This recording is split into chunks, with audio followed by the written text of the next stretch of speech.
જ્યારે આપણા લાઇબ્રેરીમાં તેઓને આમંત્રણ આપ્યું કે પ્લીઝ માસુમભાઈ આપ આવો અને અમારા ગામમાં આ એક લાઇબ્રેરી, આદરણીય દેવેન્દ્ર પટેલ સાહેબનું એક સપનું કે મારા ગામમાં એક એવી લાઇબ્રેરી હોય કે જ્યાં આજુબાજુના વિસ્તારના વિદ્યાર્થીઓ આવે અને સ્પર્ધાત્મક પરીક્ષાની તૈયારી કરતા વિદ્યાર્થીઓ એનો મહત્તમ લાભ લે, એવું અમારું આ એક આયોજન અને એમનું સપનું ધીમે ધીમે સાકાર થઈ રહ્યું છે.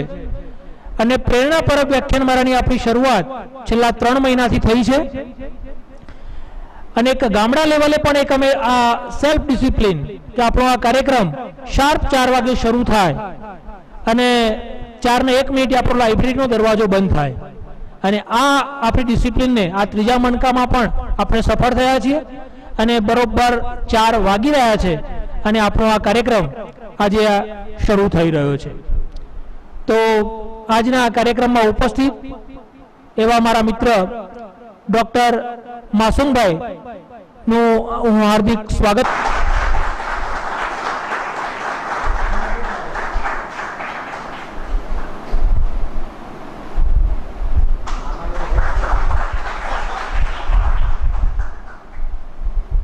માસુમભાઈ સાહિત્ય સર્જનના કારણે તેમને નેશનલ ફેલોશિપ પણ મળેલી છે. એ પણ આપણા માટે ગૌરવની વાત કહેવાય.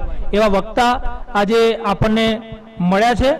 તો હવે એક પણ મિનિટ આપણા વિદ્યાર્થીઓની નથી બગાડવી. હવે સીધું આમંત્રણ આપણે આપીએ છીએ ડોક્ટર માસુમ ચૌધરીને કે આવે અને આપણા વિદ્યાર્થીઓને માર્ગદર્શિત કરે. Please Masumbhai, please welcome.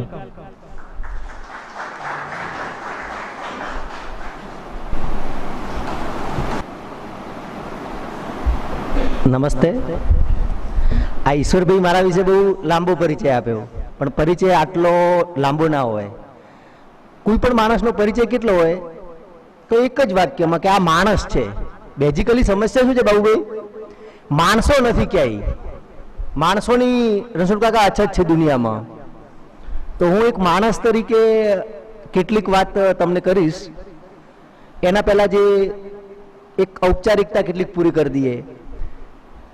આજે મને સંદેશ લાઇબ્રેરી આકરુંદ પ્રાથમિક શાળાના સંયુક્ત ઉપક્રમે પ્રેરણાપરક વ્યાખ્યાનમાળા અંતર્ગત અહીંયા મને જે નિમંત્રણ આપ્યું છે એ બદલ હું આભાર વ્યક્ત કરું છું. બે ચોખવટ કરી લઉં, એટલે તમારે કયા માર્ગથી મારે તમને વાત કરવી જોઈએ. તમે મોટિવેશનલ સ્પીકરો ખૂબ સાંભળો છો યુટ્યુબ અને બીજા બધા, પણ મોટિવેશનલ સ્પીકરોનું કેવું હોય છે કે સ્ટેજ ઉપર આવે પછી એક્ટિંગ કરે, આમ હાથ હલાવે આમ તેમ, બરાબર. પણ એકેડેમિક લાઈન હોય, તમે બધા એકેડેમિક છો, બધા કોલેજ બધાનું પૂરી થઈ ગઈ છે મારા ખ્યાલથી. કે કોલેજ બાકી છે કે કોલેજમાં છો? જવાબ આપશો તો મજા પડશે. બધાની પૂરી થઈ છે અથવા બાકી છે અથવા તૈયારી કરો છો? તો જ્યારે યુથ જોડે વાત કરતા હોઈએ અને યુથ જોડે વાત કરવાની હોય તો મોટિવેશનલ સ્પીકરની ભાષામાં બાબુભાઈ વાત ના કરાય. તો હું જે વાત તૈયાર કરીને આવ્યો છું એની સ્ટેપ ટુ સ્ટેપ વાત કરીશ અને 3 થી 4 પોર્શનમાં વાત કરીશ. એક પોર્શનમાં થોડી મારા વિશે વાત કરીશ કે મારું ઘડતર કઈ રીતે થયું છે, કે હું અહીંયા ઊભો રહીને સ્વસ્થ રીતે નેચરલ ટોનમાં, પેલી શુદ્ધ ગુજરાતી નહીં, નેચરલ ટોન મેં તમારી જોડે કઈ રીતે વાત કરું છું. બીજા ભાગમાં હું શું કરું છું, તમે શું કરો છો અને તમારે શું ના કરવું જોઈએ એ એંગલથી આપણે વાત કરીશું. એ દરમિયાન આપણે સાહિત્ય અને કલાનો જીવનમાં શું મહિમા છે એની વાત કરીશું. અને ચોથા ભાગમાં તમે જે હેતુસર અહીંયા ઉપસ્થિત થયા છો કે કોમ્પિટિટિવ એક્ઝામમાં કઈ રીતે સક્સેસ થવું, અલ્ટિમેટલી તો દરેકનો ગોલ હોય છે કે કંઈક મેળવવું, તો એ એંગલથી વાત કરીશું. હવે મોટિવેશનલથી વાત કરું કે 4 એંગલથી વાત કરું? 4 એંગલથી ને તમે સર્ચ કરજો ટ્રીસ્ટ વિથ ડેસ્ટિની, તમને વિડીયો સાંભળવા મળશે પંડિત નહેરુનો 1947 નો. આઝાદી મળીને આપણને પંડિત નહેરુ ભાષણ આપવા આવે છે અને પહેલો જ શબ્દ એ બોલે છે કે ટ્રીસ્ટ વિથ ડેસ્ટિની. એનું સાદું ગુજરાતી એવું થાય કિસ્મત સાથે મુકાબલો, કે અમે આઝાદીની લડતમાં કિસ્મત સાથે મુકાબલો કર્યો અને હવે અમારે આગળ જવાનું છે. તો તમારે પણ કિસ્મત સાથે મુકાબલો કરવાનો છે, અને કિસ્મત સાથે મુકાબલો કરવાની વાત આવે એટલે એ યુદ્ધની વાત છે. તમને રોજ નવા નવા અનુભવ થાય, એ નિયતિ છે, તમારી ડેસ્ટિની છે. અને પછી તમારી ડેસ્ટિની કોઈ સાથે અથડાય, કોઈ ઘટના સાથે અથડાય, અને એમાંથી તમને પ્રેરણા મળે, અને એમાંથી તમે સફળ થાવ. તો આ એક પ્રોસેસ છે.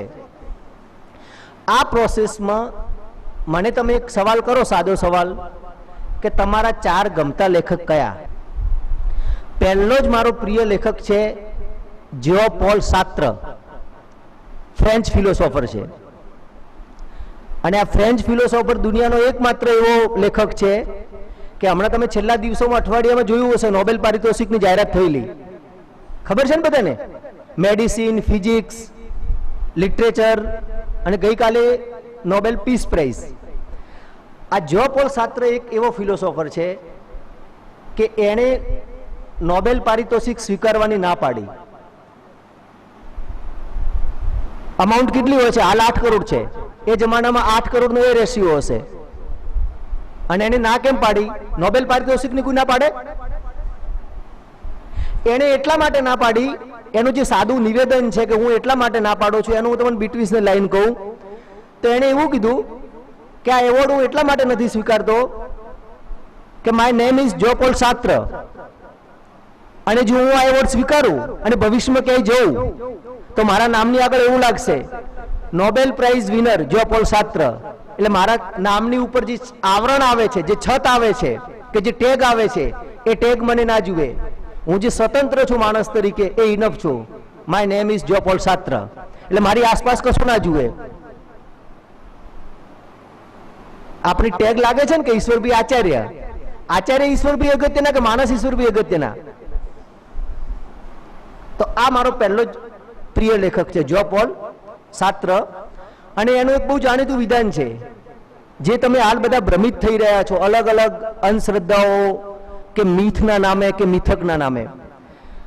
એનું એક એવું નિવેદન છે કે આ જગતમાં ઈશ્વર નથી. હું નાસ્તિક નથી, તમે સમજો, હું પોતે. પણ ઈશ્વર નથી એટલે આપણને જે મગજમાં જે ઈશ્વરની પ્રતિબિંબ કે ભ્રમણા ઘુસાડવામાં આવી છે, એવો ઈશ્વર કોઈ નથી. કુદરત છે, પ્રકૃતિ છે. આ પ્રકૃતિની વાત હું પછી કરીશ. તો એ એવું કહે છે કે આ જગતમાં ઈશ્વર નથી, માટે માણસની જવાબદારી વધી જાય છે. આના અનુસંધાનમાં હું બીજું તમને નિવેદન મારું પોતાનું કહું કે જ્યારે ઈશ્વર નથી અને માણસની જવાબદારી વધી જતી હોય, તો આપણી પણ એક સ્ટુડન્ટ તરીકે, પરિવારના એક સભ્ય તરીકે, મિત્ર વર્તુળમાં એક સભ્ય તરીકે, અને આપણે જ્યાં જઈએ છીએ, જ્યાં આપણું મુકામ થવાનું છે, કોઈ શિક્ષક બનશે, કોઈ જીપીએસસી ક્લિયર કરશે, કોઈ યુપીએસસીમાં જશે, અથવા કોઈ બીજા ફિલ્ડમાં જશે, તો આપણું વર્તન હંમેશા જવાબદારીપૂર્વક હોવું જોઈએ. આપણને બિનજવાબદાર લોકો ગમે છે? હંમેશા જવાબદારીપૂર્વક વર્તવાનું. તમે જ્યારે જવાબદારીપૂર્વક વર્તશો તો સમજવાનું કે સામેથી તમને નિયતિ મદદ કરશે, ડેસ્ટિની તમારી જોડે સારું જ થશે. તો આ મારો પહેલો પ્રિય લેખક છે. બીજો મારો પ્રિય લેખક છે અર્નેસ્ટ હેમિંગવે. હવે તમે કહેશો કે તમે તો બધી બહારની જ વાત કરો છો. એવું નથી, હું વિદ્વાન છું, પણ અમારો કેમ પ્રિય છે એનું કારણ કહું. આ અર્નેસ્ટ હેમિંગવે સોલ્જર, યુદ્ધ, અમેરિકન આર્મીમાં યુદ્ધ લડેલા, પણ એની લિટરેચરની જે રાઇટિંગ સ્ટાઇલ છે, એ રાઇટિંગ સ્ટાઇલના કારણે તેમને પુલિત્ઝર પ્રાઇઝ મળેલું, અને એના પછી નોબેલ પ્રાઇઝ મળેલું. અને એની જાણીતી એક કૃતિ છે કે ફક્ત હમણાં જે નોબેલ પ્રાઇઝ અપાય છે ને, આખા સર્જન ઉપર અપાય છે. એ જમાનામાં એક કૃતિ ઉપર નોબેલ પ્રાઇઝ અપાતું, સિંગલ કૃતિ. તો એમની એક કૃતિ છે the old man and the sea. ગુજરાતીમાં એનો અનુવાદ છે અપરાજય અથવા અપરાજિત. આ કૃતિ તમે વાંચજો. માં એક માછીમાર છે, અંદર કૃતિનો મેઇન હીરો, અને એક નાનકડો છોકરો છે. 128 પેજની કૃતિ, નોવેલ, અને એને નોબેલ પ્રાઇઝ મળે છે. આ અર્નેસ્ટ હેમિંગવેનું એક વિધાન છે. આપણને ઘણી વખત થાય ને કે નૈતિક અને અનૈતિક શું? સવાલ થાય તમને ઘણા બધા તમે બધા ભણતા પણ હશો ઘણી જગ્યાએ, અથવા તમને એવું શીખવાડતા હશે કે પાપ અને પુણ્ય શું. એ તો આપણે હિન્દુ પરંપરા મુખ્ય છે કે તને પાપ લાગશે, પણ લાગ્યું કોણ પાપ? ખોટું કરે એમને તો ક્યારેય લાગતું જ નથી. પણ હેમિંગવે આ એક બહુ જ સરળ ભાષામાં સ્પષ્ટ કરી આપે છે નૈતિક અને અનૈતિક શું. તો હેમિંગવે નું વિધાન છે કે આપણે જે પણ કરીએ કોઈ પણ પ્રકારનું કામ, અહીંયા હું ઊભો છું આ વક્તવ્ય આપું તો એના પછી હું પણ સેલ્ફ એનાલિસિસ કરીશ કે ખરેખર હું યોગ્ય વાત કરીને આવ્યો છું કે અયોગ્ય વાત કરી છે. તમે પણ સેલ્ફ એનાલિસિસ કરશો કે આ માસૂમ દોસ્તને સાંભળવા આવ્યા હતા પણ કે બહુ મજા પડી અથવા ના પડી. તો સેલ્ફ એનાલિસિસ. તો હેમિંગવે એવું કહે છે કે આપણે જે કરીએ એ પછી આપણને ગુડ ફિલિંગ થાય, સારું ફીલ થાય એમ, તો સમજવાનું કે નૈતિક કામ છે. કોઈ પણ કામ, તમે લવ મેરેજ કરો, અરેન્જ મેરેજ કરો, તમે બીજું કોઈ પણ કામ કરો, પણ તમને એમ કર્યા પછી એવું ફીલ થાય કે મારું કામ સારું છે તો એ નૈતિક. અને એ કામ કર્યા પછી આપણને સારું ના લાગે, ઘણી વખત ખબર એમ આપણો આત્મામાં ઉચાટ લાગે. તમને ક્યારેક થાય કે સારું ઉચાટ લાગે છે, અંદરથી કશુંક અનઇઝીનેસ ફીલ થાય છે. અનઇઝીનેસ ફીલ થવાનો મતલબ શું છે? તો તમે કંઈક એવું કર્યું છે કે જેના કારણે તમારો આત્મા તમારી સાથે સંમત નથી. તો આપણે જે કરીએ એના પછી ગુડ ફિલિંગ થાય તો એ નૈતિક કામ, અને કર્યા પછી અયોગ્ય ફીલ થાય, અનઇઝીનેસ ફીલ થાય તો સમજવાનું કે અનૈતિક કામ. હવે કયું કામ કરવું એ તમારા ઉપર નિર્ભર છે. ત્રીજો મારો ગમતો લેખક છે એ લેખિકા છે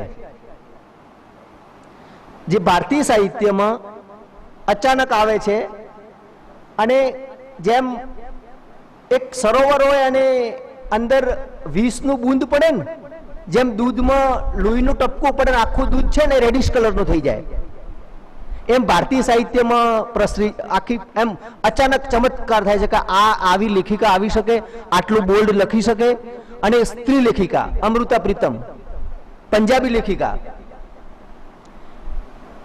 જેને એની કૃતિ માટે કાગજ કે કેનવાસ માટે જ્ઞાનપીઠ મળેલો. તો અમૃતા પ્રીતમ મારી પ્રિય લેખિકા છે. એની તમે બધા છે ને ઓટોબાયોગ્રાફી વાંચજો, ધ રેવન્યુ સ્ટેમ્પ. એના વિશે હું વાત નહીં કરું પણ તમે વાંચજો, ગુજરાતીમાં અવેલેબલ છે અને તમને મજા પડશે. બહેનોને બી મજા પડશે, ભાઈઓને પણ મજા પડશે. એ અમૃતા પ્રીતમ નું એક બહુ ઇન્ટરેસ્ટેડ વિધાન છે, અને તમને બધાને એમ લાગશે કે આ તો સારું આપણી જ વાત છે. તમે ઘણી વખત નહીં કહેતા કે મારી જોડે જ આવું કેમ થાય છે? શું હું જ ખરાબ છું અથવા હું જ સારો છું? તો અમૃતા પ્રીતમનું એક વિધાન છે કે જિંદગી તુમારે ઉસી ગુણ કા ઇમ્તિહાન લેતી હૈ. જિંદગી તમારા કયા ગુણની પરીક્ષા લે? મહાભારતમાં છે ને કર્ણની પત્ની વૃષાલી એવું કહે છે કે શું સજ્જનોનું નસીબ જ ફૂટેલું છે? આ વૃષાલીનું વિધાન છે. तो जिंदगी तुम्हारे उसी गुण का इम्तिहान लेती है जो तुम्हारे भीतर मौजूद है. मेरे अंदर इश्क था. अर्थात अपनी भीतर जो होय एनी कसोटी कुदरत ले. अपनी अंदर इश्क होय तो इश्कनी कसोटी ले, अपनी अंदर ट्रस्ट होय तो ट्रस्टनी कसोटी कुदरत ले, अपनी अंदर बहादुरी होय तो बहादुरीनी कसोटी ले, अपनी अंदर दुराचारी पणु होय तो પછી કુદરત તમને દુરાચારીની કસોટી લે, જેમ કે આસારામ. તો આ મારો ત્રીજો લેખિકા પ્રિય છે. અને ચોથો લેખક મારો જે પ્રિય છે એ અહીંના જ પન્નાલાલ. તમને કદાચ આશ્ચર્ય થશે કે આપણને બધા મોટા મોટા નામ ભણાવવામાં આવે છે, એરિસ્ટોટલ, પ્લેટો, લોન્જાઇનસ, પછી સંસ્કૃતમાં આવી એટલે કાલિદાસ, એટલે મોટા નામ આપણે મોટો આંજી દેવામાં આવે કે સામે બધા બાળકો બેઠા તો આંજી દો એમ. પન્નાલાલ એનું લિટરેચર એ પોતે જો ઇંગ્લિશમાં લખતા હોત તો પન્નાલાલનો વિકલ્પ દુનિયા જોડે નથી. Master writer. આપણે અંગ્રેજીમાં આઈ લવ યુ કહેવા માટે 3 શબ્દ જોઈએ છે. કેટલા? આઈ લવ યુ. અને લવ ની ભૂમિકા શું હોય છે? પ્રોસેસ, એનો ગુણધર્મ શું હોય છે? આઈ અને યુ ને કનેક્ટ કરવા. પન્નાલાલ આ 3 શબ્દનો અપ્રત્ય મારી દ્રષ્ટિએ એવો પર્યાય મળેલા જીવ, 2 શબ્દ જે આખી દુનિયામાં 3 શબ્દથી કોઈ તમારે મારે તમને કંઈક કહેવું છે તો મારે બી આટલા શબ્દો જોઈએ છે તમને. પન્નાલાલ 2 જ શબ્દમાં આખી વાત કરી દે છે. મળેલા જીવ, જીવ મળ્યા, પૂરું થઈ ગયું. જેનો હાથ પકડો તો છોડવો નહીં કોઈ દિવસ. તો પન્નાલાલ છે ને એ મારો ગમતા લેખક છે. તો આ 4 મારા ગમતા લેખક થયા, બરાબર. હવે હું તમને એના પછી બીજી 2 વાત કરી દઉં અને પછી આપણે થોડા મુદ્દાસર મૂળ તું મૂળ છે. મારી વાત બરાબર ગળે ઉતરે છે? તમને ગમે છે? રિસ્પોન્સ આપતા રહેજો, બરાબર. મને ઘણા લોકો પૂછે છે રણછોડભાઈ કે તમારો રોલ મોડેલ કોણ? તમને બી પૂછતા હશે તમારો હીરો કોણ? એમ માનો કે તમારું પૂછું કે તમારો રોલ મોડેલ કોણ, તમે શું જવાબ આપો? યુ. તમે હા, તમારો રોલ મોડેલ કોણ? તમારો આદર્શ કોણ? એમ હા, ફાધર, બરાબર. એમ દરેકના અલગ અલગ હોય. મમ્મી પપ્પા તો રહેવાના જ રોલ મોડેલ. મમ્મી પપ્પા તો અલ્ટિમેટ છે કે એ ના હોય તો આપણે ના હોઈએ, આપણું અસ્તિત્વ ના હોય. અને આપણું અસ્તિત્વ ના હોય તો જગત શું કામનું? પણ મને ઘણા જણ પૂછે છે, તો હંમેશા મારા અનુભવના આધાર નહીં કહેતો, પણ મને જે સ્પર્શ્યું છે એ જ કહું. મારા 5 રોલ મોડેલ છે અને તમે માર્ક કરજો તો તમને પણ આ રોલ મોડેલ છે ને ઉપયોગી થશે. પ્રથમ મારું રોલ મોડેલ કોણ ખબર છે? તણખલું. હંમેશા તણખલું તમે જોજો. ખેતરમાં કામ કરતા હો તો ધરોનું તણખલું જોવાનું તમારે. ગમે તેવી વંટોળ આવશે ને તણખલું ટકી રહેશે, પેલું બધું ઉડીને જતું રહેશે. તમે પાકનો ભારો બનાવ્યો છે તો ઉડી જતું રહેશે, બીજું ઉડીને જતું રહેશે, આ છાપરું હશે તો બેલી જશે. પણ તણખલું છે ને ચટ્ટાનની જેમ, એ જાણે વંટોળને ચેલેન્જ ના કરતું હોય કે હું તારી સામે ટકી રહીશ, તાર જે કરવું એ કર. તણખલાને હંમેશા જીવનમાં છે ને ટકી રહેવાનું છે. ડાર્વિન કે છે ને એનો સિદ્ધાંત સર્વાઈવલ ઓફ ધ ફિટેસ્ટ, જે સાયન્સના વિદ્યાર્થીઓ છે એમને તમે ભણજો. Survival of the fittest. પ્રકૃતિમાં શું છે? જે મજબૂત છે એ ટકે છે, જે મોટો છે નાનાનો શિકાર કરે છે. તો સર્વાઈવલ ઓફ ધ ફિટેસ્ટ, તણખલું. આ મારું પહેલો રોલ મોડેલ. બીજો મારો રોલ મોડેલ કોણ? ઝરણું. તમે ઝરણું જોજો યુટ્યુબમાં વિડીયો. તમારે તો અહીંયા ઝરણા હશે આજુબાજુ, પર્વતીય વિસ્તાર છે એટલે, પણ ઝરણા જોજો. ઝરણું છે ને આપણને પવિત્ર કરે છે. તો કે કઈ રીતે? તો તમે જોજો, એક ઝરણું નીકળે છે અને પથ્થરોની ઉપરથી પછડાય છે. પછડાયા પછી બી એ ટકી રહે છે અને એનામાંથી સંગીત પેદા થાય છે. ઝરણાનું સંગીત અદ્ભુત હોય છે. નીચે પટકાય છે પછી પાછું ઉછળે છે. ખબર આપણે નાના બાળકને ફંગોળીએ તો એ ચીસ પાડે કે મને આવું ના કરો, પણ એને મજા બી પડતી હોય. તો ઉછળે, પટકાય છે, ઉછળે છે અને પછી પાછું પથ્થરો સામે આવે અને બીજી જગ્યાએ ભરાઈને પડ્યું રહે છે પાણીના સ્વરૂપમાં. ત્યારે તમને પણ એવું થતું હશે કે સારું હું નિષ્ફળ જાઉં છું, મને સફળતા કેમ નથી મળતી? અને ફરીથી એનામાં હિંમત આવે છે, ક્યાંકથી એને ફ્લો આવે છે અને જે ભરાયેલું પાણી પડ્યું હોય છે એ પથ્થર ઓળંગીને આગળ વધે છે અને નદીનું સ્વરૂપ ધારણ કરે છે અને દરિયાને મળે છે. તો આ ઝરણું. ત્રીજું સૂર્ય. હું જે ગેલેલિયોની સેન્સમાં નથી કહેતો કે પૃથ્વી સૂર્યની આસપાસ ફરે છે કે સૂર્ય પૃથ્વીની આસપાસ ફરે છે, પણ સૂર્ય છે ને એ આપણને એક વસ્તુ શીખવે છે, ઉગવું અને આથમવું. સૂર્ય આપણને એ સેન્સમાં શીખવે છે કે ક્યારેક ખબર આપણામાં અચાનક ઉત્સાહ આવી જાય અને પછી ક્યારેક એવું થાય કે ઉદાસીની આવી જાય. એમ આપણે માયુસ લાગીએ. કોઈક આપણો મિત્ર બી પૂછે કે આપણી બહેનપણી પૂછે કે તું આજે કેમ આવી દેખાય છે, તને કંઈક થયું છે? અચાનક ઉદાસી આવી જાય. પાછું ભાઈ બીજા દિવસે દેખાય લાગે ગઈકાલ તો તું ઉદાસ હતી ને આજે તો આટલું સરસ તારું. તો સૂર્ય છે ને એની પ્રોસેસ આખી તમે જોવા જેવી છે. ઉગે એટલે તમને એકદમ ખૂબસૂરત લાગે, પ્રકાશિત લાગે, રોમેન્ટિક લાગે. મોર્નિંગનો સૂર્યનું દ્રશ્ય જોજો તમે. પછી 10-11 વાગ્યાનો લાગે એટલે આપણને થોડું જુદા પ્રકારનું ફીલ થાય. પછી મધ્યાહન નો આવે અને પછી પાછું આથમતી સાંજનો છેલ્લો ઉદાસ જોઈએ એટલે પાછું જોરદાર લાગે, આથમી જાય અને પાછું સવારના ફરીથી ઉગે. સૂર્ય આપણને એ શીખવે છે કે કોઈ પણ સમસ્યા કાયમી નથી. કોઈ પણ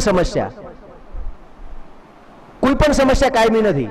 હું પોતે પણ અહીંયા ઊભો છું ને, તો મેં ઘણા એવા નિર્ણય લીધા છે કે મારા નિર્ણયો ખોટા પડ્યા છે, અને ફરીથી પાછું 2 મહિના થાય, 3 મહિના થાય, 6 મહિના થાય, અને પછી પાછું કંઈક ચમત્કાર થાય, એટલે પાછું લોકો કે જોરદાર. એના જ લોકો જ્યારે ડૂબ્યા ત્યારે એમ કે આ માણસ પટી ગયો, હવે દુનિયામાં કોઈ પતતું નથી, કશું કોઈ, બધું અનિશ્ચિત છે. ટોટલ અનિશ્ચિતતા વચ્ચે આપણે જીવન નિર્વાહ માટેની નિશ્ચિતતા કરવાની કોશિશ કરવાની, જે તમે મથી રહ્યા છો. તો આ સૂર્ય. ચોથું, અર્જુન નહીં, મારો આદર્શ કર્ણ. મહાભારતમાં આપણને શું શીખવામાં આવે? તમે વોટ્સએપના કોડ જોતા હશો, ફેસબુકના કોડ જોતા હશો, તો કે કર્ણ તો અધર્મની સાથે હતો, એટલે તો એનું આવું જ થાય ને. આપણને આખું મહાભારત જ ખોટી રીતે ભણાવવામાં આવે છે. દરેક માણસના સર્કમસ્ટન્સીસ કર્ણ જેવા હોય છે. આજે હું ઊભો છું તો મને પહેલી જોબ દેવેન્દ્ર પટેલે આપેલી. હું એમ ગયો, અચાનક ઓળખતો બી નતો બાબુભાઈ, અને માસ્ટર ડિગ્રી મારી પૂરી થઈને અચાનક ગુજરાત સમાચારમાં ગયો, મેં મારી કેટલીક ફાઇલ આપેલી કે સાહેબ હું આ થોડું કંઈક લખું છું આડું અવળું, અને મને જોબ જુએ છે. પણ મને કહે તમે તો અનુભવ જ નથી. તે એમણે સાહેબે મારી ફાઇલ જોઈ અને મને 1 કલાક પછી ફોન કર્યો. મને કે તમે સારું લખો છો, એવું કીધું. તો હજી મને ખબર નથી કે હું સારું લખું છું, પણ એમણે મને કીધું કે તમે આવી જાઓ, અને મને પહેલી જોબ એમણે આપી હતી. હવે તમે સમજો કે એક અજાણ્યો માણસ, અજનબી માણસ, સ્ટ્રેન્જર, લવ ફોર સ્ટ્રેન્જર્સ. આપણે શું અજાણ્યા પર ત્યાં આફરીન હોઈએ, એટલે અમે પણ દેવેન્દ્ર પટેલનું કભી કભી વાંચતા, લવ ફોર સ્ટ્રેન્જર્સ જેવું, કે દેવેન્દ્ર પટેલને તો ક્યારેક મળીશું એમ. અમદાવાદ આવ્યા, ભણવાનું થયું, મળ્યા, તેમણે મને 1 કલાકમાં જોબ આપી દીધી. પછી મારું માસ્ટર પૂરું થઈને જુદી વાત છે. તો આવા માણસના ઉપકાર આપણે ક્યારે ભૂલી શકીએ? કર્ણનું પણ આવું જ છે. આખું જીવન છે ને એ કર્ણનું જીવન અપમાનોથી ભરેલું છે, અને એને લોકોને આપ્યું જ છે. એને એના અપમાન અને એનો અપમાનમાં જે માણસે મદદ કરી, એ માણસને મદદ કઈ રીતે કરવી, લડતો રહ્યો. એને ખબર હતી કે સામે યુદ્ધ જીતાય એમ નથી. આપણને તો એવું પણ શીખવવામાં આવે છે મહાભારતની, હું તમને અડધી મિનિટમાં વાત કરું તો, કે ભીષ્મ, દ્રોણ, એ તમે માનો છો કે પાંડવો સામે, પાંડવોના પક્ષે ના જાય એવું માનો તમે? પણ આપણને જે મહાભારત ખોટી રીતે ભણાવવામાં આવે છે ને, એની બીજી એક દ્રષ્ટિ પણ છે. ભીષ્મ, દ્રોણ, કૃપાચાર્ય, નકુલ અને સદેવના મામા, આ બધા કેમ કૌરવોની સાઈડ હતા? સત્તા કૌરવો જોડે હતી. અને તમને ખબર છે, સત્તા હોય ત્યાં જ બધા હોય. બધાને એ લોકોને ખબર હતી કે પાંડવો તો વન ભટકે છે, કૃષ્ણે તો વચન આપી દીધું છે કે હું તો યુદ્ધ કરવાનો નથી. તો બાકી એમને ખબર હોય કે આપણે મરવાના છે, તો કૌરવોના પક્ષે લડી યુદ્ધ. આ બધી જે પ્રતિજ્ઞાઓ ને એ બધું છે ને, એ મિથ છે, માઇથોલોજી છે. મહાભારતનો એક દ્રષ્ટિકોણ આ પણ છે કે આ બધાઓ લાચાર, પીડિત, વંચિત, દુઃખી, અને જેમને કાઢી મૂકવામાં આવ્યા પોતાના રાજમાંથી, 5 ગાંભીના આપ્યા, એ લોકોનું શું આવવાનું હતું? એટલે આ લોકો સત્તાના પક્ષે હતા, ભીષ્મ ને બધા. પ્રતિજ્ઞા ને બધું તો બધું જુદો વિષય છે, એ આપણે ફરીથી પાછું વાત કરીશું. તો કર્ણ છે ને, આ મારો રોલ મોડલ છે.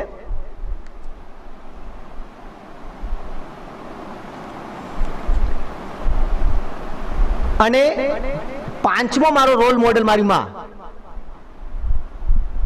હવે તમે કીધું ને કે મમ્મી પપ્પા તો હોય, પણ મારી માં કઈ રીતે? તો મારી માં છે ને, એ ખેતરમાં દૂધનું કામ કરે, ખેતી કરે, કારણ કે અમે બી ખેડૂત. પણ એક વસ્તુ હંમેશા મને કહેતી, અને વાત છે ને મારા મગજમાં એકદમ પરફેક્ટ, ઈશ્વરભાઈ વર્ષોથી એમ જે વન લાઇનર કહેવાય ને, સત્યમેવ જયતે જેવી, એણે મને એવું કીધું. એને ખબર પડી કે આ મારો છોકરો છે ને, અળવિત્રો બી છે ને બધું, એમ ગુણ તો ખબર હોય ને છોકરાના, કોઈનું માને નહીં, બેફામ છે. તો મને એને એક વખત કીધેલું, મને કે ગમે તે કરવાનું, પણ એવું વર્તન નહીં કરવાનું કે જેના કારણે તને રાતનો ઊંઘ ના આવે. કોઈ પણ વર્તન કરવાનું, અનિશ્ચિત વર્તન કરવાનું, એબ્સર્ડ વર્તન કરવાનું, મારઝૂડ ઝઘડો જે કરવો તારે કરવાનો, પણ તારો વર્તન એવું ના હોવું જોઈએ કે રાતના તને ઊંઘ ના આવે અને કોઈ માણસ એમ તને ના કહેવું જોઈએ કે આ માણસ અનટ્રસ્ટેડ છે, વિશ્વાસુ નથી.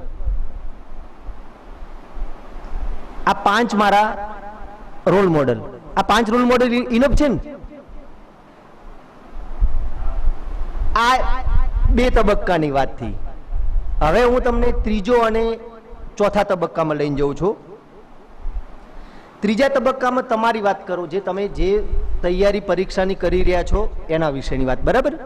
અને છેલ્લે થોડા હું જે ફેસબુક ઉપર હું અલગ થોડી સ્ટાઇલિસ્ટ બધું અલગ અલગ લખતો હોઉં છું. મારી FB વોલ જોજો, માસૂમ દોસ્ત, તો વધારે ખ્યાલ આવશે. તો હું તમને થોડી હવે તમારી મેઇન તૈયારીની વાત કરું, બરાબર. આમાં તમે બધા કયા પ્રકારની પરીક્ષાની તૈયારી કરો છો? મને થોડી જવાબ કહેશો તો ખબર પડશે એમ. હા, કોમ્પિટિટિવ એટલે પોલીસની, તલાટીની, GPSC ક્લાસ 1 2 ની અથવા અન્ય, બરાબર. આ પરીક્ષાનો જો પરીક્ષા 2 પ્રકારની હોય છે અને જે મને હું જે જાણું છું એ પ્રમાણે, બરાબર. એક તમારી વૈકલ્પિક ABCD આધારિત હોય અને એક તમે GPSC મેઇન્સ ક્લાસ 2 ની આપતા હો તો અમુકમાં તમારી પ્રિલિમ અને પછી મેઇન્સ લેવાય. મેઇન્સમાં તમારે સબ્જેક્ટ પસંદ કરવાના.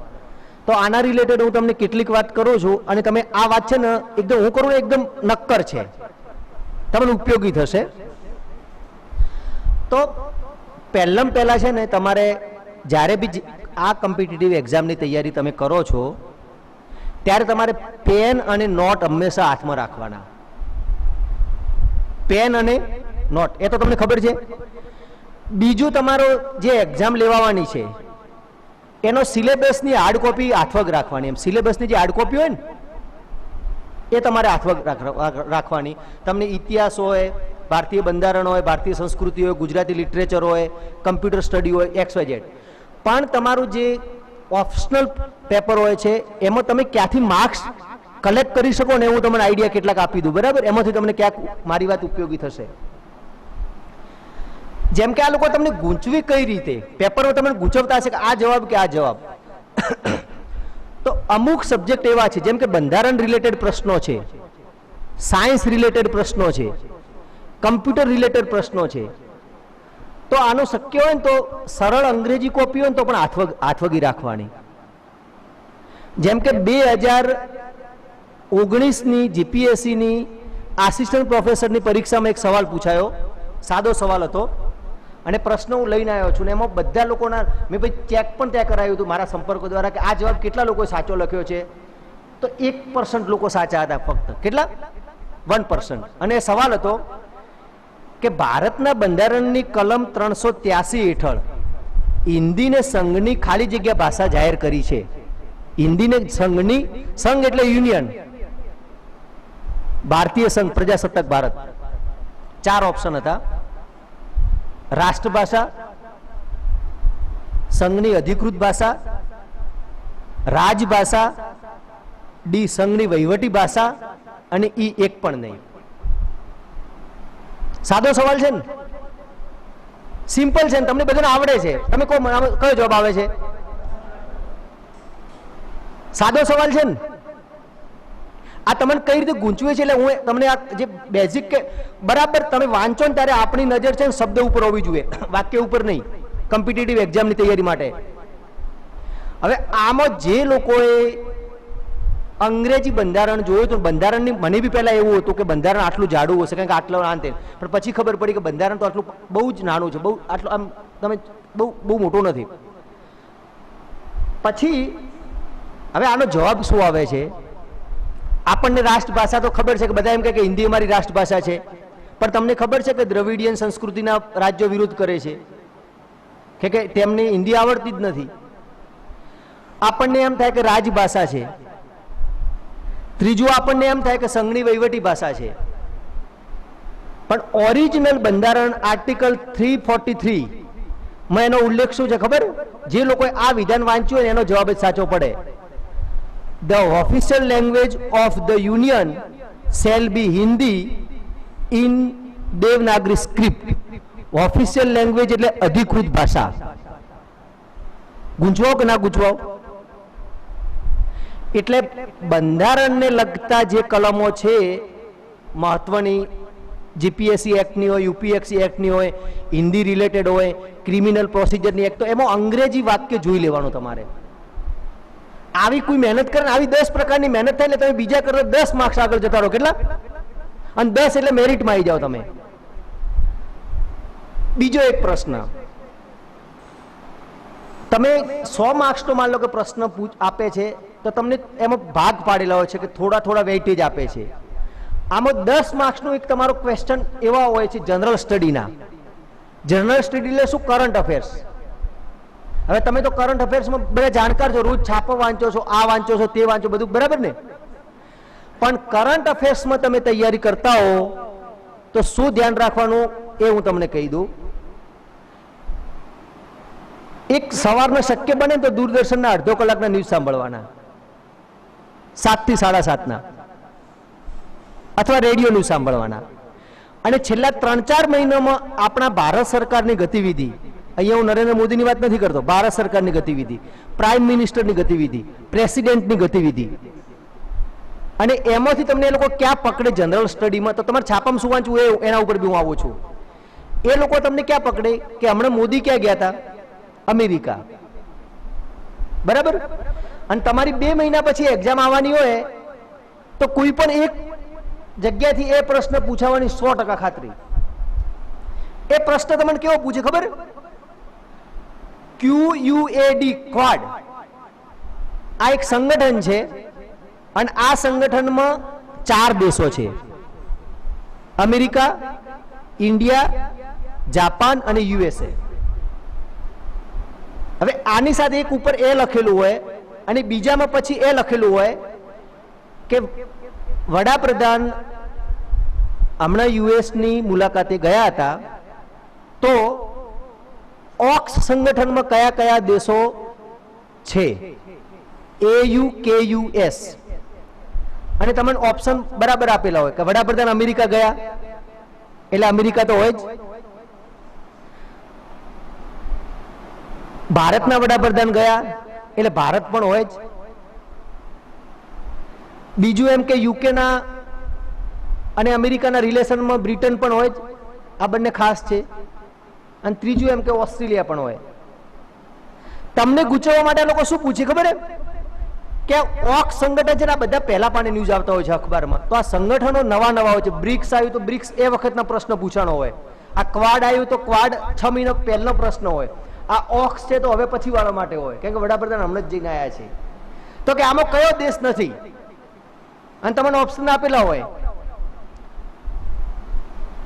બ્રિટન, અમેરિકા, ઓસ્ટ્રેલિયા અને ઇન્ડિયા.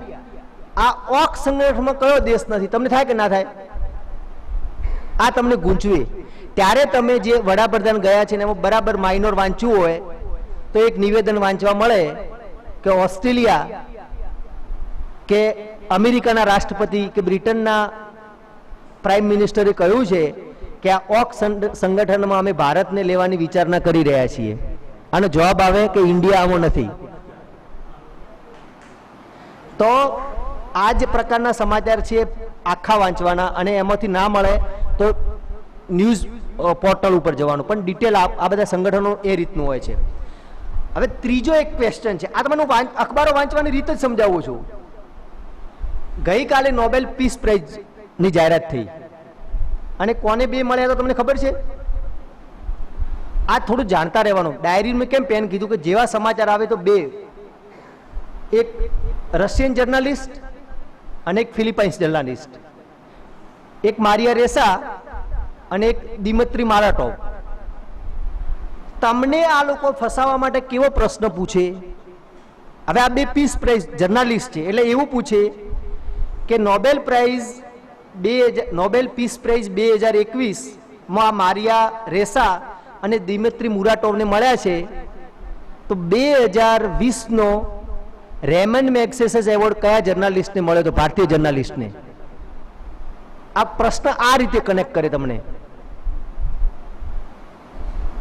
તો તમારો જવાબ તમને વાંચતા હો રોજ તો ખબર પડે કે આ રવીશ કુમારને, અને જે પત્રકારે બરાબર લેખ લખ્યો હોય એની નીચે મેન્શન કર્યું જ હોય કે ભલે ભારતના પત્રકારને નોબેલ પીસ પ્રાઇઝ નથી મળ્યો, પણ રમીશ કુમારને રેમન્ડ મેગ્સેસે એવોર્ડ ગયા વખતે, અને એ દરમિયાન તમને ખબર હોવી જોઈએ કે કૈલાસ સત્યાર્થીને કયો એવોર્ડ મળ્યો હતો, એ ચેક કરજો તમે. એટલે આમાં કનેક્શન ક્યાંક જોઈન્ટ થશે. આ પ્રશ્નો કેવા પૂછે એ જ હું તમને કહું છું.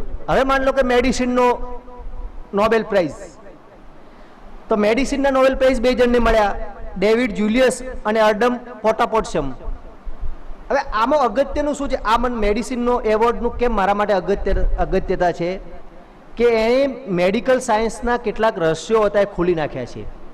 અને કેવા રહસ્યો ખોલ્યા છે આ નોબેલ પીસ પ્રાઇઝ એમને જે શોધ કરી છે મેડિસિનની, એમાં એ રીતે એ લોકોએ ખોલ્યા છે કે આપણે અહીંયા આ ચામડી છે, ત્વચા છે, અને ત્વચાને આપણે માન લો કે કંઈક ગરમ અડે છે તો આપણને અહીંયા લાઇટ થાય છે, કંઈક ઠંડુ અડે છે તો આપણને અહીંયા લાઇટ થાય છે, આપણને અહીંયા કોઈ ચૂંટલી ભરે છે તો લાઇટ થાય છે. બહેનોના કિસ્સામાં હું કહું, જે વિનયભંગ, જે પુરુષોની મેક્ઝિમમ ફરિયાદો થતી હોય છે, આમ કે બહેનોને કોઈ એમ પ્રેમાળ વાલથી સ્પર્શે તો એમ થાય કે આ મને એક સ્નેહ અને લાગણીની કોઈકે ટચ કરી છે, અને કોઈ અયોગ્ય રીતે ટચ કરે તો બહેનોના મગજમાં એ થાય કે આ માણસે અયોગ્ય રીતે મને ટચ કર્યો છે, વિનયભંગ કર્યો છે. તો આની તાત્કાલિક ખબર આ કઈ રીતે પડે છે? અહીંયા દિમાગને. આ શોધ આ બંને મેડિસિન સાયન્ટિસ્ટોએ કરી છે. તો આ પ્રકારનો પણ સવાલ તમને પૂછી શકાય. પાંચમો સવાલ, અને પછી હું તમને સીધી જીપીએસસીના 3-4 મુદ્દા ઉપર પછી કન્ક્લુઝન કરીશું કે આ પ્રશ્નોમાં તમે જ્ઞાનપીઠનું વાંચો છો, બરાબર? કે હમણાં સુધી 4 ભારતીય સર્જકોને, ગુજરાતી સર્જકોને જ્ઞાનપીઠ મળ્યા 4. તો તમને એ ખબર હોવી જોઈએ. આ ક્લેરિફિકેશન હું કેમ કહું છું કે તમે જે વાંચો ને એમાં તમારા શબ્દો ઉપર નજર હોવી જોઈએ. તો કે પહેલા ઉમાશંકર.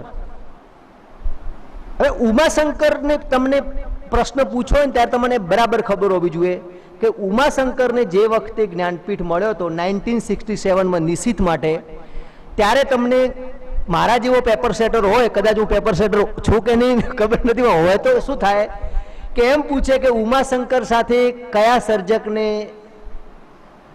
જ્ઞાનપીઠ એવોર્ડ મળ્યો હતો.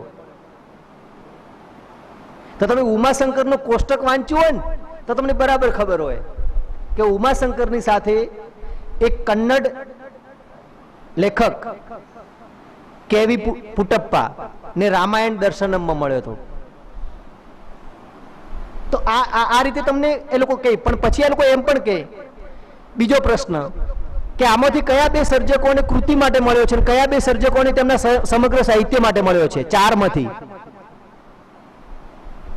તો પણ આ પણ તમને એનો ખબર હોવી જોઈએ કે એમને નિશિત માટે, કૃતિ માટે મળ્યો છે. પણ છેલ્લા 2 એવોર્ડ આવ્યા છે રઘુવીર ચૌધરી અને રાજેન્દ્ર શાહને, એ સમગ્ર સાહિત્ય સર્જનને મળ્યા છે.